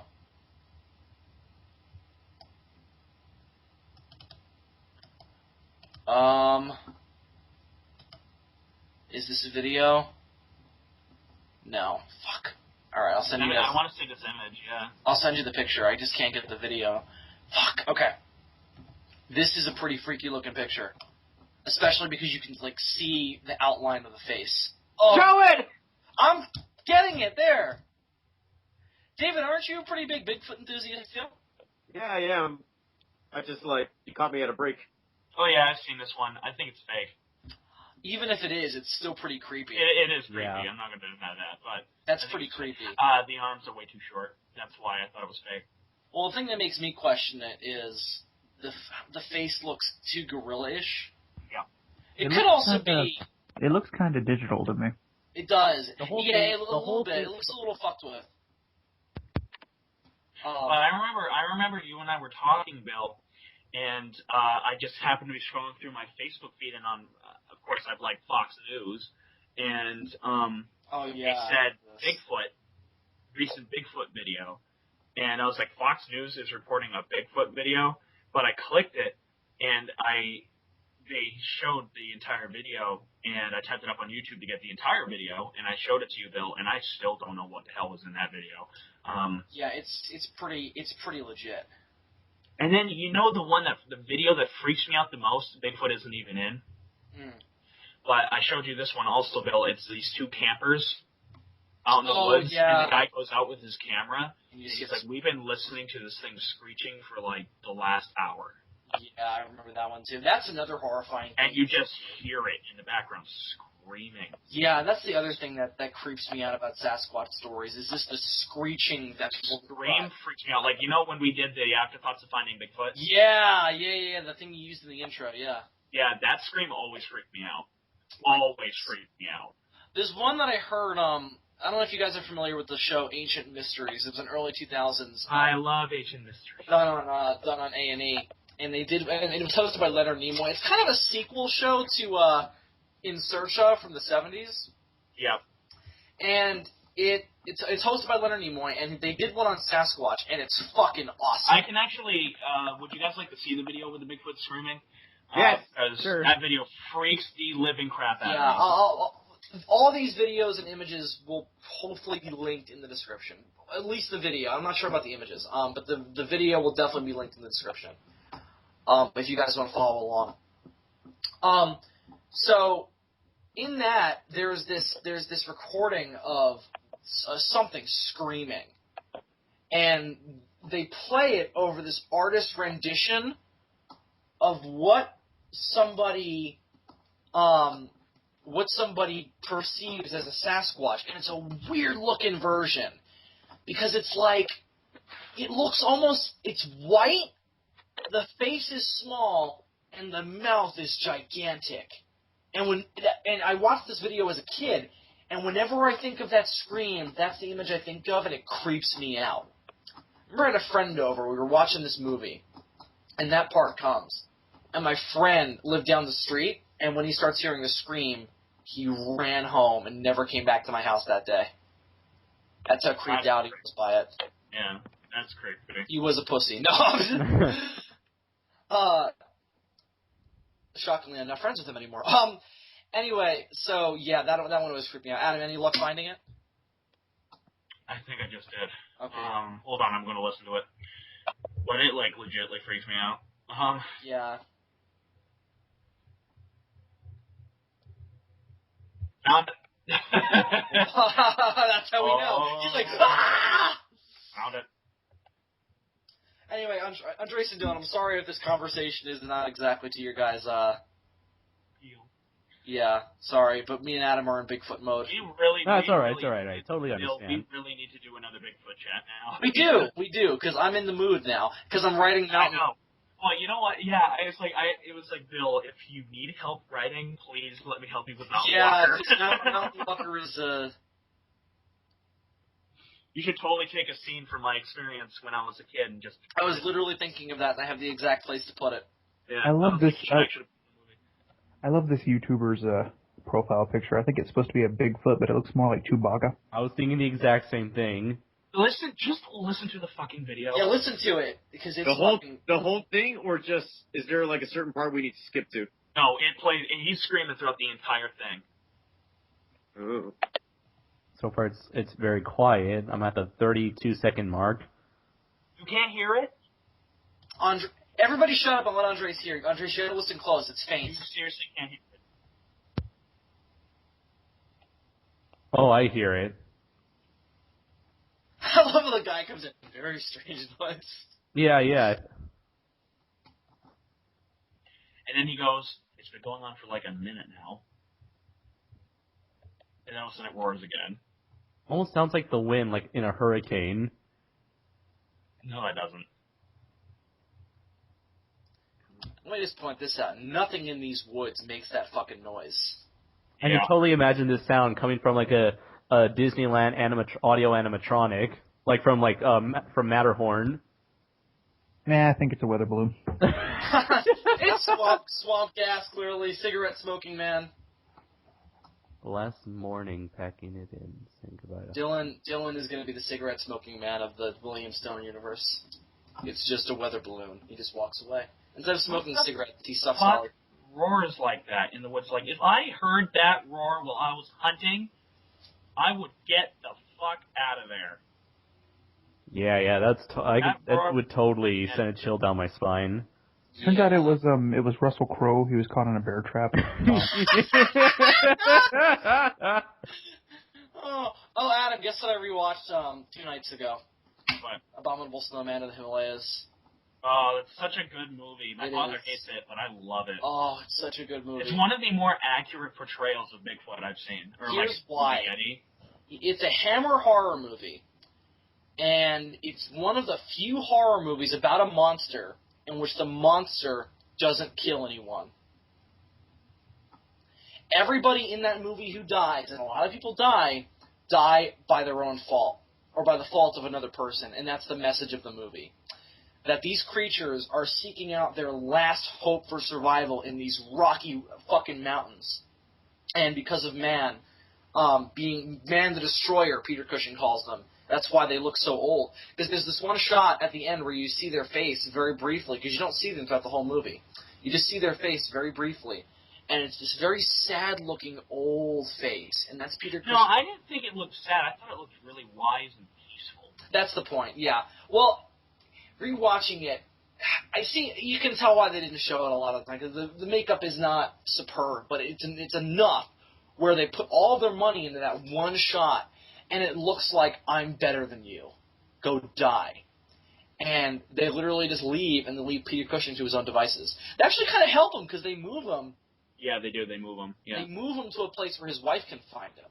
Yeah, like even the creepiest scene in the movie is when the Bigfoot hand, or the Yeti's hand goes into the tent and starts grabbing something. Oh, it lifts up the guns, and that guy it is lifts up the staring. guns. And then Crusang comes in. They're like, I see, I see, man shall not see. I see Yeti. And he goes running down the mountain. Oh God, it's such a good movie. If you guys haven't seen it, please watch it. Fantastic. And you want to know what another really good Bigfoot movie that has never gotten a good rep because it's very unknown. In fact, it's never been released on DVD. I have it on VHS. Oh, I know what this is. Yeah. It's called Bigfoot. Yeah. And it's a Disney movie. Yep. Very unknown Disney movie, and it's about this kid that gets lost in the woods. Mm-hmm. And he's panicking, right? He's panicking, and he suddenly steps in a bear trap. And he's played by Russell Crowe. He is played by Russell Crowe. Does the Bigfoot turn invisible? Yes. And is he animated? No. Wait, the Bigfoot turns invisible? No. Oh, okay. He was making a Pete's Dragon reference. So. Yeah. Oh, I don't know this thing. Anyway, Adam, continue. I've seen clips of this movie, yeah. But anyways, yeah, I haven't seen it forever, but I just remember it being one of the more accurate representations of Bigfoot I've ever seen, because suddenly this bear starts coming after the kid, and it's kind of like a really kind of corny scene when you really look at it, but it's a very touching scene at the same time, because the bear looks like it's going to kill the kid, and suddenly a rock is thrown, and all of a sudden this other two-legged hairy creature fights the bear and saves the boy. And it's Bigfoot.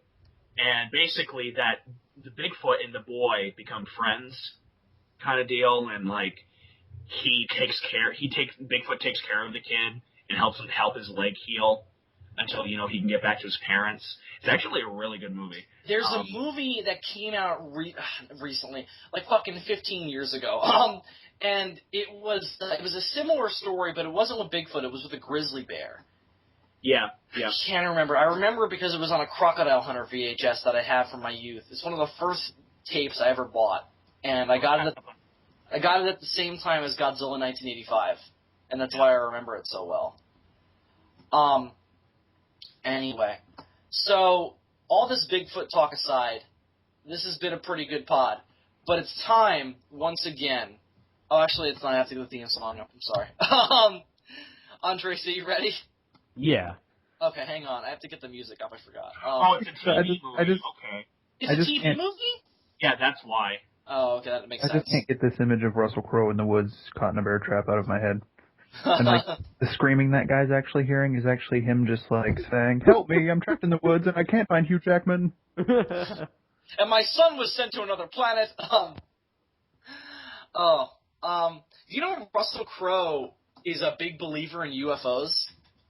Yeah, apparently. Yeah, because he posted something on his Twitter feed, like about a year ago, of what he thinks is a UFO. It's just the fucking Sydney Opera House. Aww. Yeah, but he is a big believer in that.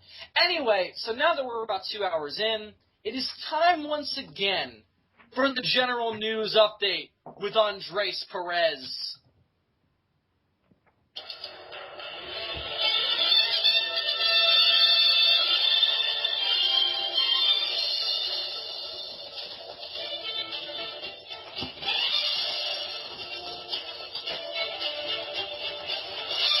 And now to you, Andres, with the general news update. By the way, ironically, that's music from an Australian fucking news broadcast. Fucking Australians, man. Fucking Whoa. Australians. Anyway, Andres, now to you. So for the first story that I have here, it's basically kind of like a more of a rumor story where there's a person on who has been on a certain Godzilla forum who claims to have interviewed few of the crew members who were responsible for the Godzilla 2012 Comic-Con teaser. And in his reports, he claims to report that the six-legged creature that was seen in the trailer was supposedly given the code name Talagon, and that it was a creature created by Gareth Edwards while being rushed to create the trailer that debuted at the event. So its origin was, so this is pretty much, looks like this creature was not going to be in the final film, but rather it was just a creature that was quickly rushed in and created for the teaser. Something I think we all assumed at the time anyway. And its, general origin was never, detailed out. And other than that, its name Talagon was supposedly translates to the Fallen in Korean, which seems fitting given its demise at the hands of Godzilla. And I think there was a little, he did specify how exactly this creature fought Godzilla, in that Godzilla ripped its throat out and then breathed its atomic breath at the open wound. And This was in the trailer? No, they actually storyboarded the fight. Oh, I see. Okay, I got you. Okay, I'm sorry. I misheard you. That's all right. They storyboarded the sequence, but never actually put it in the made it for the actual trailer. And, I see. Okay. And supposedly, let's see, this is a quote. The poster also gives details about another creature, and he also made this statement on the thread. The mite, the organisms that many have wrongly referred to as Muto, will be featured in the main film, though. I was told that the organism acts as a parasite, able to drain the fluids of other beings to mutate and evolve, starting out as a small mite that somehow becomes radiated by coming in contact with Godzilla. The mite grows to the size of a tick and latches onto some poor human, and by drinking blood, further mutates it and grows, and eventually escaping underground. The second creature was kept from me, and I was told I was just going to have to wait and find out. Andres, I'm sorry to turn your serious news story into immature, Mm-hmm. but when you read it, you cut out for a second, and it sounded like you said, then the parasite comes in Godzilla. My. Oh my. I'm sorry, I had to bring that up, because it was too funny. I was snickering off Mike, because that's what it sounded like. Comes in contact with Godzilla. When you cut out, and it sounded like you said, it comes in Godzilla. Actually, Bill, it turns out that actually happens in the movie, and George Takei has a cameo because he just pops up and says, "Oh my." They cut off screen, and it's George Takei is an army general sitting in the room watching the monitor. The creature fucking comes in Godzilla and he goes, "Oh my." Akira Takarada fucking cries. Anyway, so basically, there's gonna be bugs, which we knew. They're gonna be mutated by Godzilla, which we kind of knew. And there's gonna be another creature that hasn't been confirmed yet. Mm-hmm. Everybody place your bets now on who the creature's gonna be. Take your bets. Take your bets. Kamacuras, obviously. Kamacuras. Megalon. I'm sticking to my guns here. It's Megalon. Listen, I'm saying it's fucking the giant condor from Sea Monster. That's what I'm saying. Hopefully I'm right. David, what's your theory? Oh Maybe. my god, guys, I found the trailer to the Bigfoot movie. Oh my god. Post it on SOS. I want to watch it later. Maybe Megaguirus? David, place your bet. Who's going to be the other monster they haven't confirmed yet? Okay, I don't know. I don't know. The noise you made was so fucking sexual. I was like, what? You were like, oh. Okay, I have no idea what the second creature might be, but I do have an idea about the whole multi-limbed and winged muto thing. Since Andres said that it's a creature that evolves, maybe it evolves from a multi-limbed to a winged creature, like Destroya. And maybe the whole multi-limbed and winged creature that toy company revealed is actually just one creature. Well, what might be interesting to bounce off of that, if they're saying the thing evolves, what if this is a conceit to introduce other Godzilla monsters that are not insectoids? Basically what I'm saying is if these creatures can evolve, they can take on different shapes and genealogies. So let's say one of these parasites they have an indefinite form and they parasitically attach themselves to like a rhino or... A rhino, or no, that's fucking weird. No, like a fucking So they're like xenomorphs. Yeah, kind of. And let's say it attaches itself to a moth. Becomes fucking moth. Right, because they are supposedly they start off as the size of a tick, I think. No, yes, but not Mothra Batra, yes. Whatever, I'm giving an example. I couldn't think of an example. Let's say these creatures attach themselves to animals and they take on new forms, and because they're mutated, they take on mutated forms. So that would be kind of a nice conceit to bring in some of the Godzilla monsters that might seem, a little weird to bring in. Like that would be a way to bring in Mothra or Batra or Megaguirus or... Yeah. Let's say a parasite attaches itself to a three-headed dragon, and well, what if it was like... No, it attaches itself to Smaug, then it becomes the three-headed dragon. Well, what if it attaches itself to God... Wouldn't it become the Smaug monster? What if it attaches... What if it attached itself to Godzilla and then got struck by lightning? Ghidorah. What are you getting at? Space becomes Frankenstein? No, Ghidorah. Oh. It becomes Frankenstein. It becomes Frankenstein. I thought you guys were going to be, it becomes magnetic. It becomes powered up Godzilla. Yeah, it becomes magnetic, like Mechagodzilla. Becomes Power Armor Godzilla, shouting, That's Extreme! That's what I meant to say. Oh god, you guys need to see that later. What? Power Armor Godzilla. It exists. It's a Godzilla with like RoboCop armor. It's amazing. That sounds awesome. Along with it is an actual toy that you could buy in the 90s. Oh my god. It's a Trademasters figure, isn't it? Yes. There's also Oh my god, I can't wait to see that. There's also Power Armor, Rodan, super souped up Mechagodzilla, and souped up Mecha King Ghidorah. And a Gigan who looks like he will fuck your shit up. Holy shit, I want to see that shit. And a Baragon that looks like a gremlin on steroids. And an Anguirus who for some reason reminded us of Randy Savage. What? Megalon that looks... Ooh, I'm gonna roll up into a ball and knock your shit down. Oh, yeah! Bill, Bill, you're Varan, improving. dude, You gotta get a little bit more whispery on the voice, though. It's like, oh, yeah! Sorry, Dylan. I do Skeletor, you do Randy Savage. That's our deal. I thought you do Chris Velasquez. No, I can do Skeletor too. Mah! Your impersonations cannot work against mine. Well, listen here, fake Skeletor. You are stealing my shit. Yeah. Randy, take his back like Bane. Meh.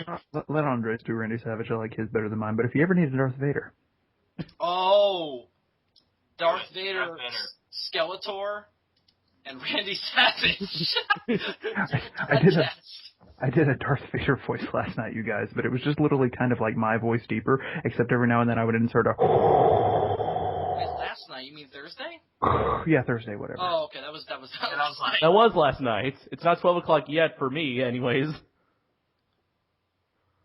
Today's Saturday. Thursday. All right. Yeah, You guys know how the days of the week work? Apparently I don't. Andres, didn't you pay attention to your Rebecca Black? Yesterday was Friday. And today is Today Saturday. is Friday, fucking highlighted in pink. Tomorrow is Saturday, and Sunday comes afterwards. I was actually referring to the sequel song Saturday, Bill. There's actually a oh fuck you no there's actually a you know how sometimes like Christian rock bands will make like alternate versions of actual pop songs. My favorite Christian rock band is Faith Plus One. There was they did a version of Friday, and the whole fucking reason they did it was for one line. Sunday. Then comes Saturday, and Sunday comes after church. That's the whole reason they did it. It's pretty fucking great, though, that they did that whole song for that one line. No, but that's not even accurate. It doesn't even make sense. It's like, no, it doesn't. It happens at the same time, you motherfucker. You fucker. Anyways, are we ready to move on? What is there like a few hours like in between Saturday and Sunday that's specifically called church? Church isn't technically its own. I mean, Sunday doesn't happen until church is done. That's the fucking law. I think they're Read the Constitution, Dylan. I think they're referring to the division of the first part of Sunday where everybody goes to church, and then the second part of Sunday where they go home and drink. That's how Sunday works. Watch some football. Ha! All right, so are we ready to move on? That person is Okay. not ready for some football.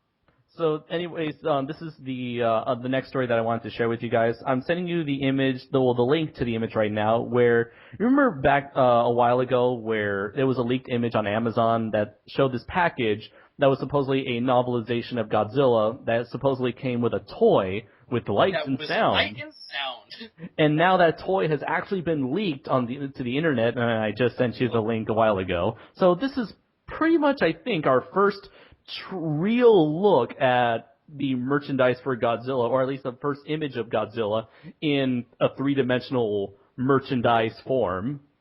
And I still don't like the feet. Oh my god, those feet. Oh my god, what? I don't understand. Those feet are so atrocious, it doesn't even remotely look like Godzilla. Oh, come on, you guys. Why are you nitpicking? And the- It looks And like the Godzilla, spines, right? the spines are so, Oh, the spines man, are so the fucking spines. dull. Look at the spines. You Oh my guys, god. man, how can you Wonderful. be so picky? This is the worst design for Godzilla I have ever You seen. guys, This I'm is- pretty sure that atomic breath is the wrong shade of blue. Yeah, it's I the know, ultimate it's- version. The arms are too long. There's a Arms are weird too line long. shape on Godzilla's the arms need to be bent. They don't need to look like some kind of, prairie dog. The tail, the chipmunk with Godzilla. tail's too short. Here's my big issue.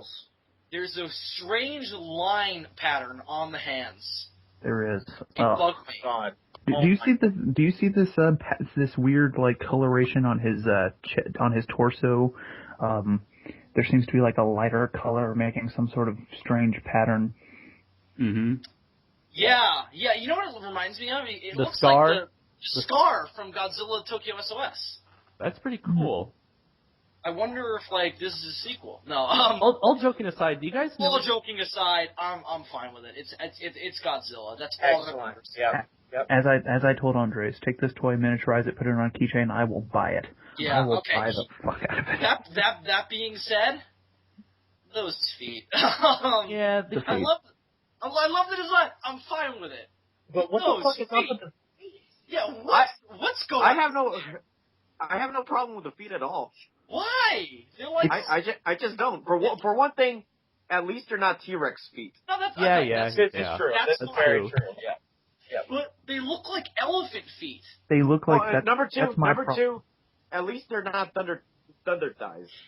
Yeah, true, very true, very I true. like Godzilla with thunder thighs. Fuck you. Eh, Yeah, I know. Screw you. they got too big after 93. Yeah, I'll They agree with look a little that. fat in Mechagodzilla too. I'll give you that. But that being said, I like Godzilla with toes, where it doesn't look like his leg has grown so fat that it's just swallowed up all his toes. Here's Like my problem. he has elephantitis right now. Godzilla has doesn't have elephantitis. any There's little stubs. Maybe it'll look better in the actual 3D model. I mean, I assume so. I'm thinking that the camera probably won't linger on his feet too much, so I don't think it's going to be a problem. It's it doesn't matter. It's a major nitpick, yeah. It's literally the only part of the design that I don't really like outright. Like, there are other things that I could say, this could be a little better, or this could be, but that's the only part that, like, legit bothers me on a small level. Otherwise, I can't complain, because that's fucking Godzilla. Right. Just wanted to mention, does it look like the toy is more brownish in color than black or gray? It looks black to me. It looks gray, more so. It kinda I know Godzilla's supposed to be charcoal gray, but... The part on the torso, Yeah. the part on the torso that I was talking about looks a little brownish, but everything else looks pretty gray to me. Oh, but guys, we should talk about this. Obviously, one major thing is confirmed here. Blue atomic breath. Oh, yeah. That's true. Yeah. Apparently, that image that I thought was terribly photoshopped is the actual box art. Apparently this is official that Dylan and I bitched about because it looked photoshopped. We thought, surely this isn't the final version. Surely this is a fan made. It technically is photoshopped if you think about it. Oh, fair. Yeah, but usually David rocking us with fucking logic. Yeah, but usually they make it look a little better than. But my complaint is there's like a line where you can see like where his neck connects. He looks like he was Frankenstein together. Like somebody took. I see what you mean. It looks a little weird. Again, nitpicking for that one guy out there who we know is watching. Right. I don't think he watches though. I don't care. I think some people watching know who we're referring to. Yeah, you guys know who we're talking about. I think they're going to get a real kick out of this. Yeah, it's going to be funny. So that's my big thing. Fucking atomic breath. I'm sold. I'm in. Mm-hmm. Me too. Take all my money. Actually, you know what? I really don't mind that his arms are down either. I don't me care. either, not at all. I just want him to use his arms more because I feel like with the I'm pretty sure he will. Yeah, because I mean, I there's feel like scenes in the original Godzilla where he's using his arms. Right. GMK, there's a lot of shots in GMK where his arms are down. So I'm like, I'm cool with Godzilla having his arms going down. I feel like with the majority of the movies post Showa era, he never really did much of with his arms except like maybe lightly scratch his opponent. Yeah, or awkwardly hug them. Or something. Well, I mean, there were a lot of moments in the show where they got a little overzealous with the arms too. So I mean, you got to kind of hit a balance, you know. Yeah, what I mean? the problem is that the more you emphasize the arms on Godzilla, the more humanoid he looks. This is true. The reason why Haru Nakajima bent the arms was to make the arms look shorter than they really were. So exactly. But then it kind of feel like when you get into the later Showa era, it seems like he kind of forgot that and just let his arms just hang loose and just use them to punch or lift up. Well, I mean, I would say the bigger problem with what you're referring to is Heisei. Like Heisei, it's all beam battles. Yes, exactly. He can't. The suits were so bulky that they couldn't really do anything. Well, the suits got so complicated and so detailed that it's like, well, we can't have him like doing karate moves. I think the best... It's a good thing. I'm sorry, Godzilla flipping a tree around and using it as a bat. I'd never liked it. I agree with you, but I think the best fight in Heisei, in terms of non-beam battle, is a cross between is a tie between the final battle in Destroya and the first battle. I love the one in Destroya. And the first battle in King Ghidorah. I do love that battle. Yeah. It's a pretty good fight. This really confirms one of the things that he's going to be standing very much upright, because I know when this box art first came out, he was sort of leaning over a little bit, but that's what I've been saying about the posture the whole time. He's going to be CG. He can bend however he wants. Yeah, he can lean a little bit. Who cares? Yeah. I think actually, I think he's gonna not hunched over. I think he's gonna be traditionally have traditional Godzilla posture? I hope so. I've always said that I'd like my Godzilla upright because I just felt like that way it makes you really feel that he is the king of the monsters. Yeah, I'm happy with this. I'm happy with this posture. Yeah. Andres, you're still recording, right? Yeah, I'm totally recording. Okay, just making sure because this is good shit. Yeah. Does this toy have pupils? I don't think so. I'm It looks like assuming so. It looks like they're lighting the eyes light Well, up. it's probably just because it is a rather small picture when you really look at it, Yeah, or it's yeah. rather small in the Well, no, picture. the So suit- it's Actually, like, if I look at it close enough, it almost looks like his pupils are like at the front of the eyeball. So then there's this big white space behind it, and that's what I'm seeing. Guys, this toy is really nostalgic for me because, and I mean that sounds weird, but I this just saw toy. it 5 minutes ago. I have so much. No, but you know why it is that way? Because there was a King Kong toy that I had when I was a child that had a similar thing to this. The eyes lit up, and it was light and sound, and I remember that so vividly from childhood. And this is yeah. And now he's gonna buy this one and make them fight. It's gonna be great. Oh, I still have that Kong toy. I definitely would do this, but I have the SH Monster Ride store now, so it's kind of pointless. I don't need this. Oh yeah, the SH Monster You don't have King this. Kong. You don't have this design, Bill. You don't have. No, I this. have Godzilla. I have a crappier Kong. I want to get the SH Monster Arts Kong too. Yeah. It's the 05 one, right? Yeah, it's the 05 Kong. Yeah, I figured.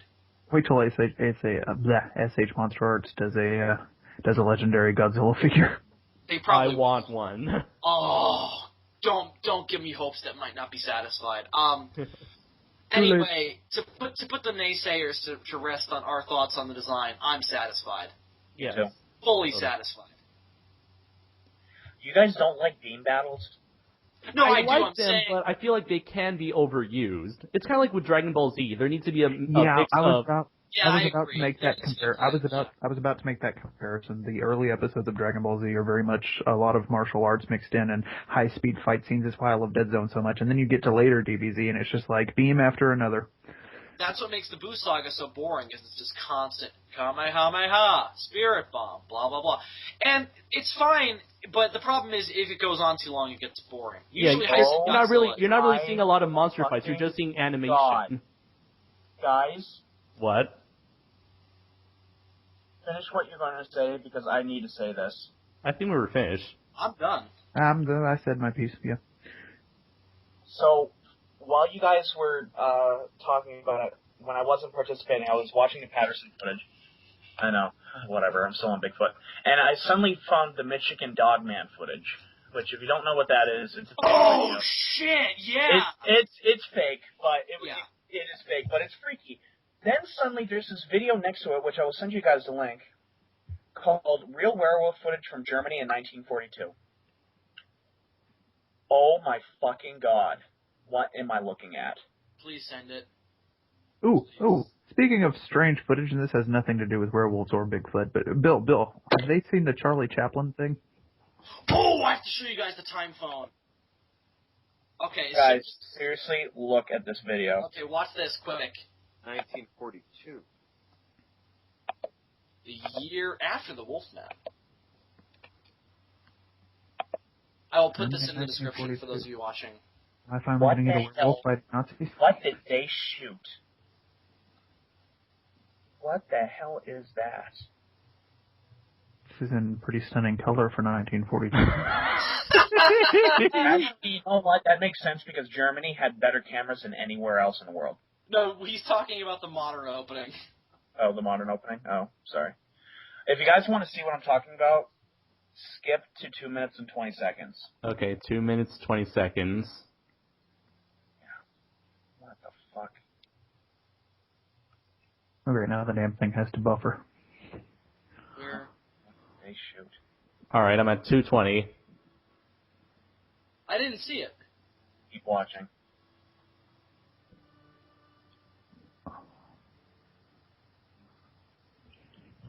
Alright, this is the part where there's color. Yeah. Keep watching. I see soldiers. Ugh.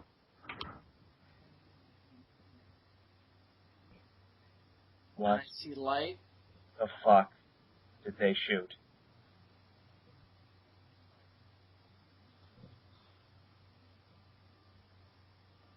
Show us it, damn it. So looking at something on the ground. What are they looking at? Whoa. This sounds very... I see the legs. Oh. Oh. Whoa. Oh, snap. Brightness is too high to make out detail. Yeah. Oh my god! It looks female. Does it have fucking boobs? Yeah. It does. Mm-hmm. Multiple. Multiple? Oh, that makes sense. Okay. That's So it has creepy. What?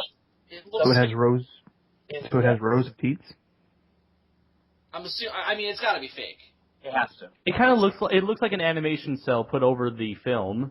No, it looks like it's a fucking model. Like if you look at the face, it looks like something out of like fucking Godzilla X the Kaiju Killer.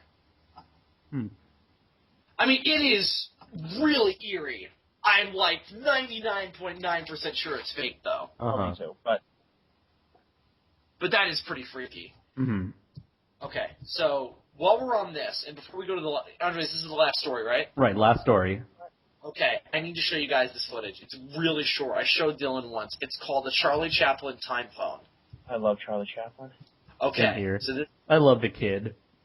So this is a photo from one of his a brief image from one of his movies, with what appears to be. Send it, Bill. What? I know. I'm trying to get it. Hang on. With what appears to be a woman passing the camera, talking on a cell phone. Oh, I think I've seen this. What the fuck? Watch it. It happens in the first, 30 seconds. I just love all the Hitler jokes I get out of Charlie Chaplin. I remember I had to explain to somebody what Modern Times was, and I was like, This it's is a about... Charlie Chaplin movie, silent 20s fucking movie, and there's a woman talking on a cell phone. I had to explain to somebody what Modern Times was once, and I was like, Yeah, it's about Hitler trying to survive in the Great Depression. And they zoom in on. Do you guys see this shit? Yeah. David, I saw it right now. Is that like the 20-second mark? Yeah, I've seen this What? before. People are saying that this is probably just an earpiece, a hearing aid. Probably. I mean, I'm sure it's not a cell phone, but how fucking weird is that? Do they have hearing aids in the 1920s? Yes, they did. Yes, they did.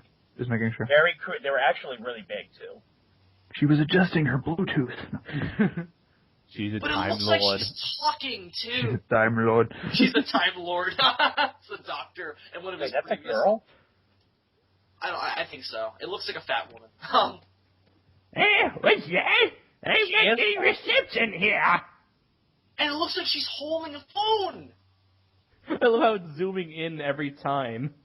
Yeah. Oh, God. Tell me that is not one of the creepiest things you've ever seen. This was the origin of the expression, hold the phone. There's a couple of other pictures that really freaked me out, too. There's one that was a photo that was taken in the 1920s, and there's clearly a guy wearing jeans and a T-shirt with a logo on it. He was wearing a bow tie. Sounds like an Asylum Productions.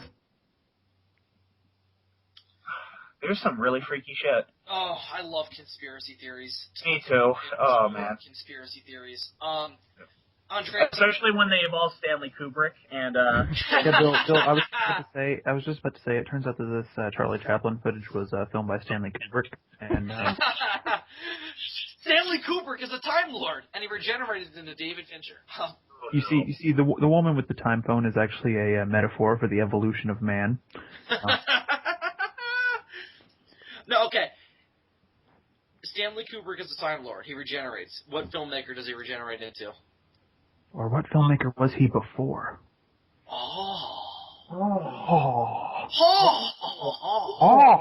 Stanley Kubrick, he regenerates. He regenerated into Quentin Tarantino.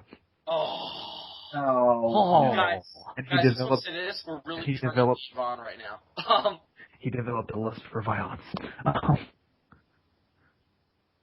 Because that's the thing. He could be any filmmaker because according to the rules of regeneration, the personality changes a little bit. We find out he regenerated into Michael Bay. that's what I was thinking about. That's what I was thinking. He regenerated Michael Bay just to fuck with everybody. Yes. And his next regeneration is going to be really artsy-fartsy. Dave, are you listening? Dave. Dave is dead. Dave! No, you guys got me so compelled back into the whole cryptoids conspiracy stuff. I'm doing some research myself. Well, I knew you weren't listening because I literally was like, oh, we're really turning Dave on right now just to see if you were listening, and you didn't respond. It's like, oh, fuck, that guy's not paying attention. After Adam showed us that werewolf thing, I saw this side video saying, do werewolves exist? Compelling evidence found. Yep. So 44 minutes long. I'm just... Oh, It's a stupid documentary. I thought I was going to find real footage. I thought I was going to be told the secrets of werewolves. Clearly, haven't you guys seen that documentary, Dog Soldiers? I mean, come on. Haven't yeah, you guys that seen the compelling- documentary that I made, Werewolf of Carl Place? That compelling documentary, Dog Soldiers, that we, Accidentally reviewed instead of, well... Yeah. I mean, I personally, it really enlightened me to the plight of the werewolf. The plight of the werewolf. It kind of is, though. No, the documentary you watch to expose you to the plight of the werewolf is The Howling 3. Marsupials. Subtext is literally, as the director says, werewolves are people too. Oh, Are werewolves supposed to represent someone? A minority or something? I don't know, but he literally says in his commentary, werewolves are people too.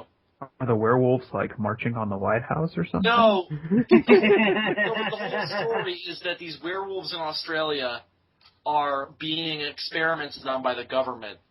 Does one of the, werewolves And let me get just up? say this, the werewolves are killing people. Does one of the werewolves, get up and give a speech about how he had a nightmare? And, Well, one of the werewolves is a movie star, and gets up and gives a speech, and fucking, after being given an award, and they start taking pictures, and the flashing lights transforms her into the werewolf, and that's how the movie ends. Does he claim that he is not a monster, that he is a man? Are we not men? No. I never met an ape I did not like. I am not a werewolf. I am a man. I am a human being! Of all the werewolves that you ever seen, Bill, was he the most human? First things first, there was a chick. So no. was there a long, complicated explanation about, lunar radiation and shit? No, but this grandfather, his son, and... Was there suddenly really bad continuity where the lights were off and then suddenly back on again and then you flip them back off? What are you guys referring to here?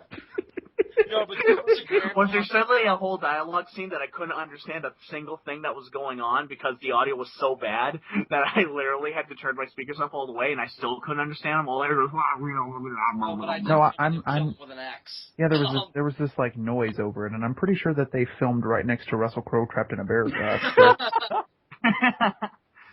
Because you just hear the You guys just like to crush my feelings, don't you? Yes, we Anyway. do. Don't you do Well, that with that's me why- every time, Bill? It's true. This is my. Well, this is why I'm afraid to release Compound of Chaos, the final cut for Compound of Chaos online, because I'm going to be like, they're going to give me shit throughout the entire thing, aren't they? Yes, they are. I saw it already. So. Not that cut, Bill. You saw the rough cut. Damn it. Oh, the final cut specifically. Adam just added in porno noises where all the gunfire was going off. Oh, well, of course. Andre's last story, so we can wrap up this farce. Okay, so the last story I have is that it was Bullshit. reported on January 1st that... It's not true! It's not true! Andre, continue.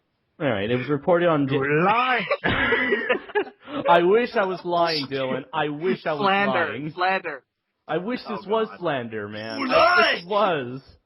But It's unfortunately, not true. That's impossible! James Avery, best known for playing Uncle Phil on The Fresh Prince of Bel-Air, as well as, of course, Shredder from Teenage Mutant Ninja Turtles, died New Year's Eve of complications following heart surgery. He was 65. Good, let that poor fat black bastard die. Okay, everybody just ignore Adam and move on. Oh my god, that was fucked up. Adam, what the fuck? No, seriously, he was one of my favorite voice actors ever. Like, he had such a good voice. Yeah. It's like every single, like, he was the only reason why I'd watched The Fresh Prince of Bel-Air, is because every time he walked on screen, I knew something funny was going to happen just because of how sickeningly horrible this man is. Yeah. Uncle Phil. I love Uncle Phil. Uncle Same Phil, here. Fictional character. I grew up on Fresh Prince of Bel-Air, so Same. Uncle Phil, like, my fucking uncle. Yeah. I remember, like, one of the biggest, like, emotional scenes from that show was, do you remember that episode where, of Fresh Prince, where Will Smith, he met his father again? And then his father his father had to leave, and then Will goes on a tirade, and then, but before the dad left, he was trying to BS his way, trying to come up with an explanation as to why he has to leave again, or why he left in the first place, and Uncle Phil just gave him the lecture of a lifetime. Yeah. Oh. And then at the end, where he just, like, he was there for Will during that moment of sadness, of sorrow. Yeah. Well, yeah, that's the thing that I love about Uncle Phil, is that he does really like Will Smith. He does. He does love him. I mean, he hates his guts, but he loves him. He's family. Yeah, that's the beautiful thing about that show, is that relationship. Say what you want about the rest of it, but it's that relationship. Yeah, I don't really care for the rest of it. It's just the relationship between Will and Uncle Phil that will always make me watch it. It's kind of like for Malcolm in the Middle. It's always the relationship with Bryan Cranston's character and the older son. Yeah, I've gone back and rewatched Malcolm in the Middle. Still holds up. Mm-hmm. Yeah. I know. All I can say is the other night when Andres informed me that James Avery had died, my response was thus.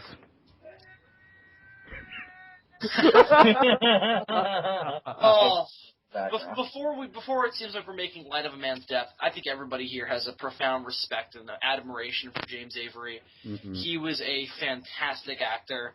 Well, he's a great voice actor. Great voice actor. He had a very Orson Wellesian kind of voice. Mm-hmm. Mm-hmm. He looks kind of like Orson Welles too.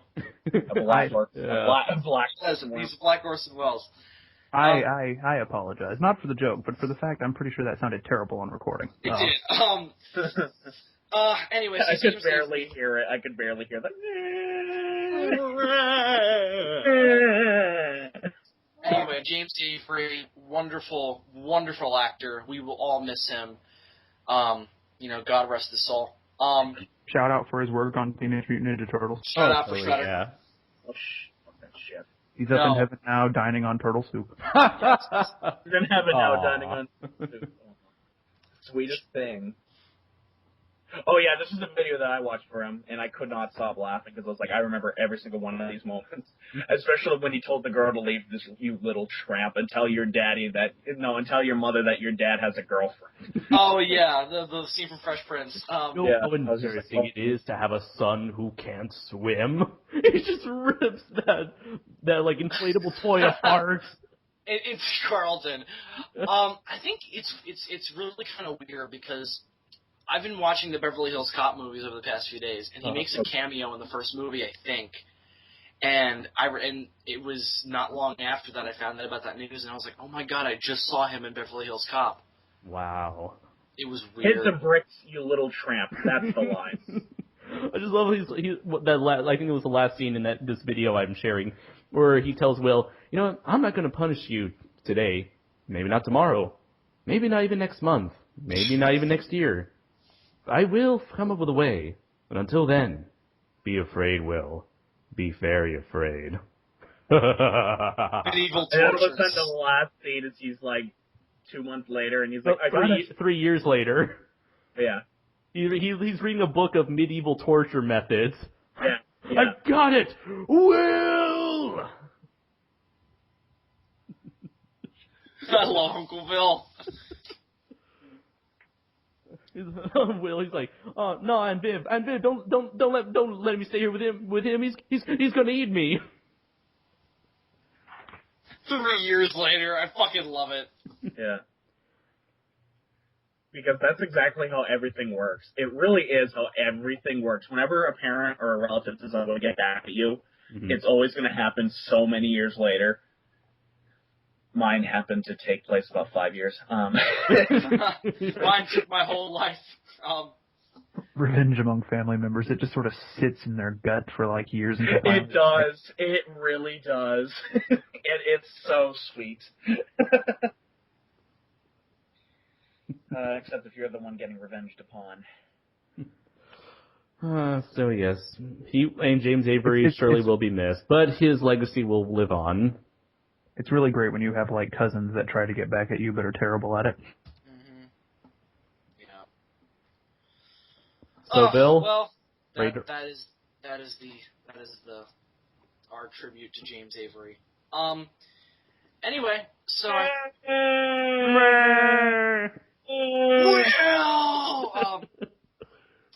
anyway, so guys, I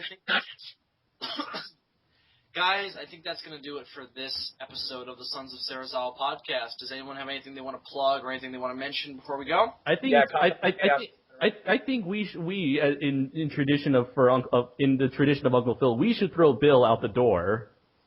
We should. Whoa, why me? Yeah, Bill, you have to go like somehow film yourself getting thrown out of a door, and then like Jazz. Ah! I love the one time where he does it to himself. Yeah. Oh God, I don't know why I'm getting thrown out the door, but Adam, you want to plug something? Yeah, watch Compound of Chaos. It's coming soon. Dylan, you want to plug something? Big talk. Before long, hopefully, I'll be bringing Kaiju Spotlight back from its holiday hiatus. Second holiday hiatus. What? Yeah. Andres, do you want to plug anything? Be on the lookout for Shoe Watch Super Dynamic Ultra Force Go. Yes, we need to talk about that. Currently in production. Yes, we need to talk about that after we stop recording. Mm-hmm. Oh no. We're canceled. You've been canceled. And you know what we do? We pull a Glenn Beck and say, then screw you. We're going to make our own news network. And we'd be like, screw you. We're going to make our own podcast then. David, anything to plug? But you can't use my title art. We'll make our own title card with blackjack and hookers. I've seen It's your just fucking doodles. I've seen your MS Paint skills. I'm not worried. David, you want to plug something? Nah, nothing. Okay. All right. He's going to be uploading episodes of Evangelion. He's going to be uploading copyrighted material. He's going to be all this white goo all over my hands. Oh, that scene. He's going to continue his mission to make every Ultraman thing ever available on the internet. Actually, now that you bring it up, I do have something to plug in now. Okay. Oh Jesus. Actually, I recently acquired the rare English dubs to the original Super Sentai show that started it all, Go Rangers. The rare English dub to the original Kamen Rider, and the rare, supposedly lost, Hawaiian English dub to Ultra 7. Hawaiian English How the hell is there a Hawaiian? The Hawaiian English dub. I love how David sounds like a fucking like black market salesman. Like, I recently acquired, quote unquote, through my spying operations. I'm the Hannibal Chow of the Kaiju community. Yeah, that's what I was gonna say. He's the Hannibal Chow of the Kaiju community. SOS the movie. David is played by Ron Perlman. From now on, if there's ever going to be future fan art of all five of us, someone needs to dress up David, make him like dressed like Hannibal Chow. Yes. I just get this feeling that if I go to Las Vegas, I'm going to find him outside of a McDonald's wearing a trench coat, and he's like, "Hey, you want to buy some bootlegs?" You want to buy some Japanese entertainment? Which could mean anything. No. Here's what I'd do. As a retort, I'd be like, "No, I'm too late to getting too much Asian pussy," and walk away. Oh! And he would just be like, "Fuck that guy." He'd be like, but out of his black market connections, he'd be like, "I'm putting that hit on that fucker."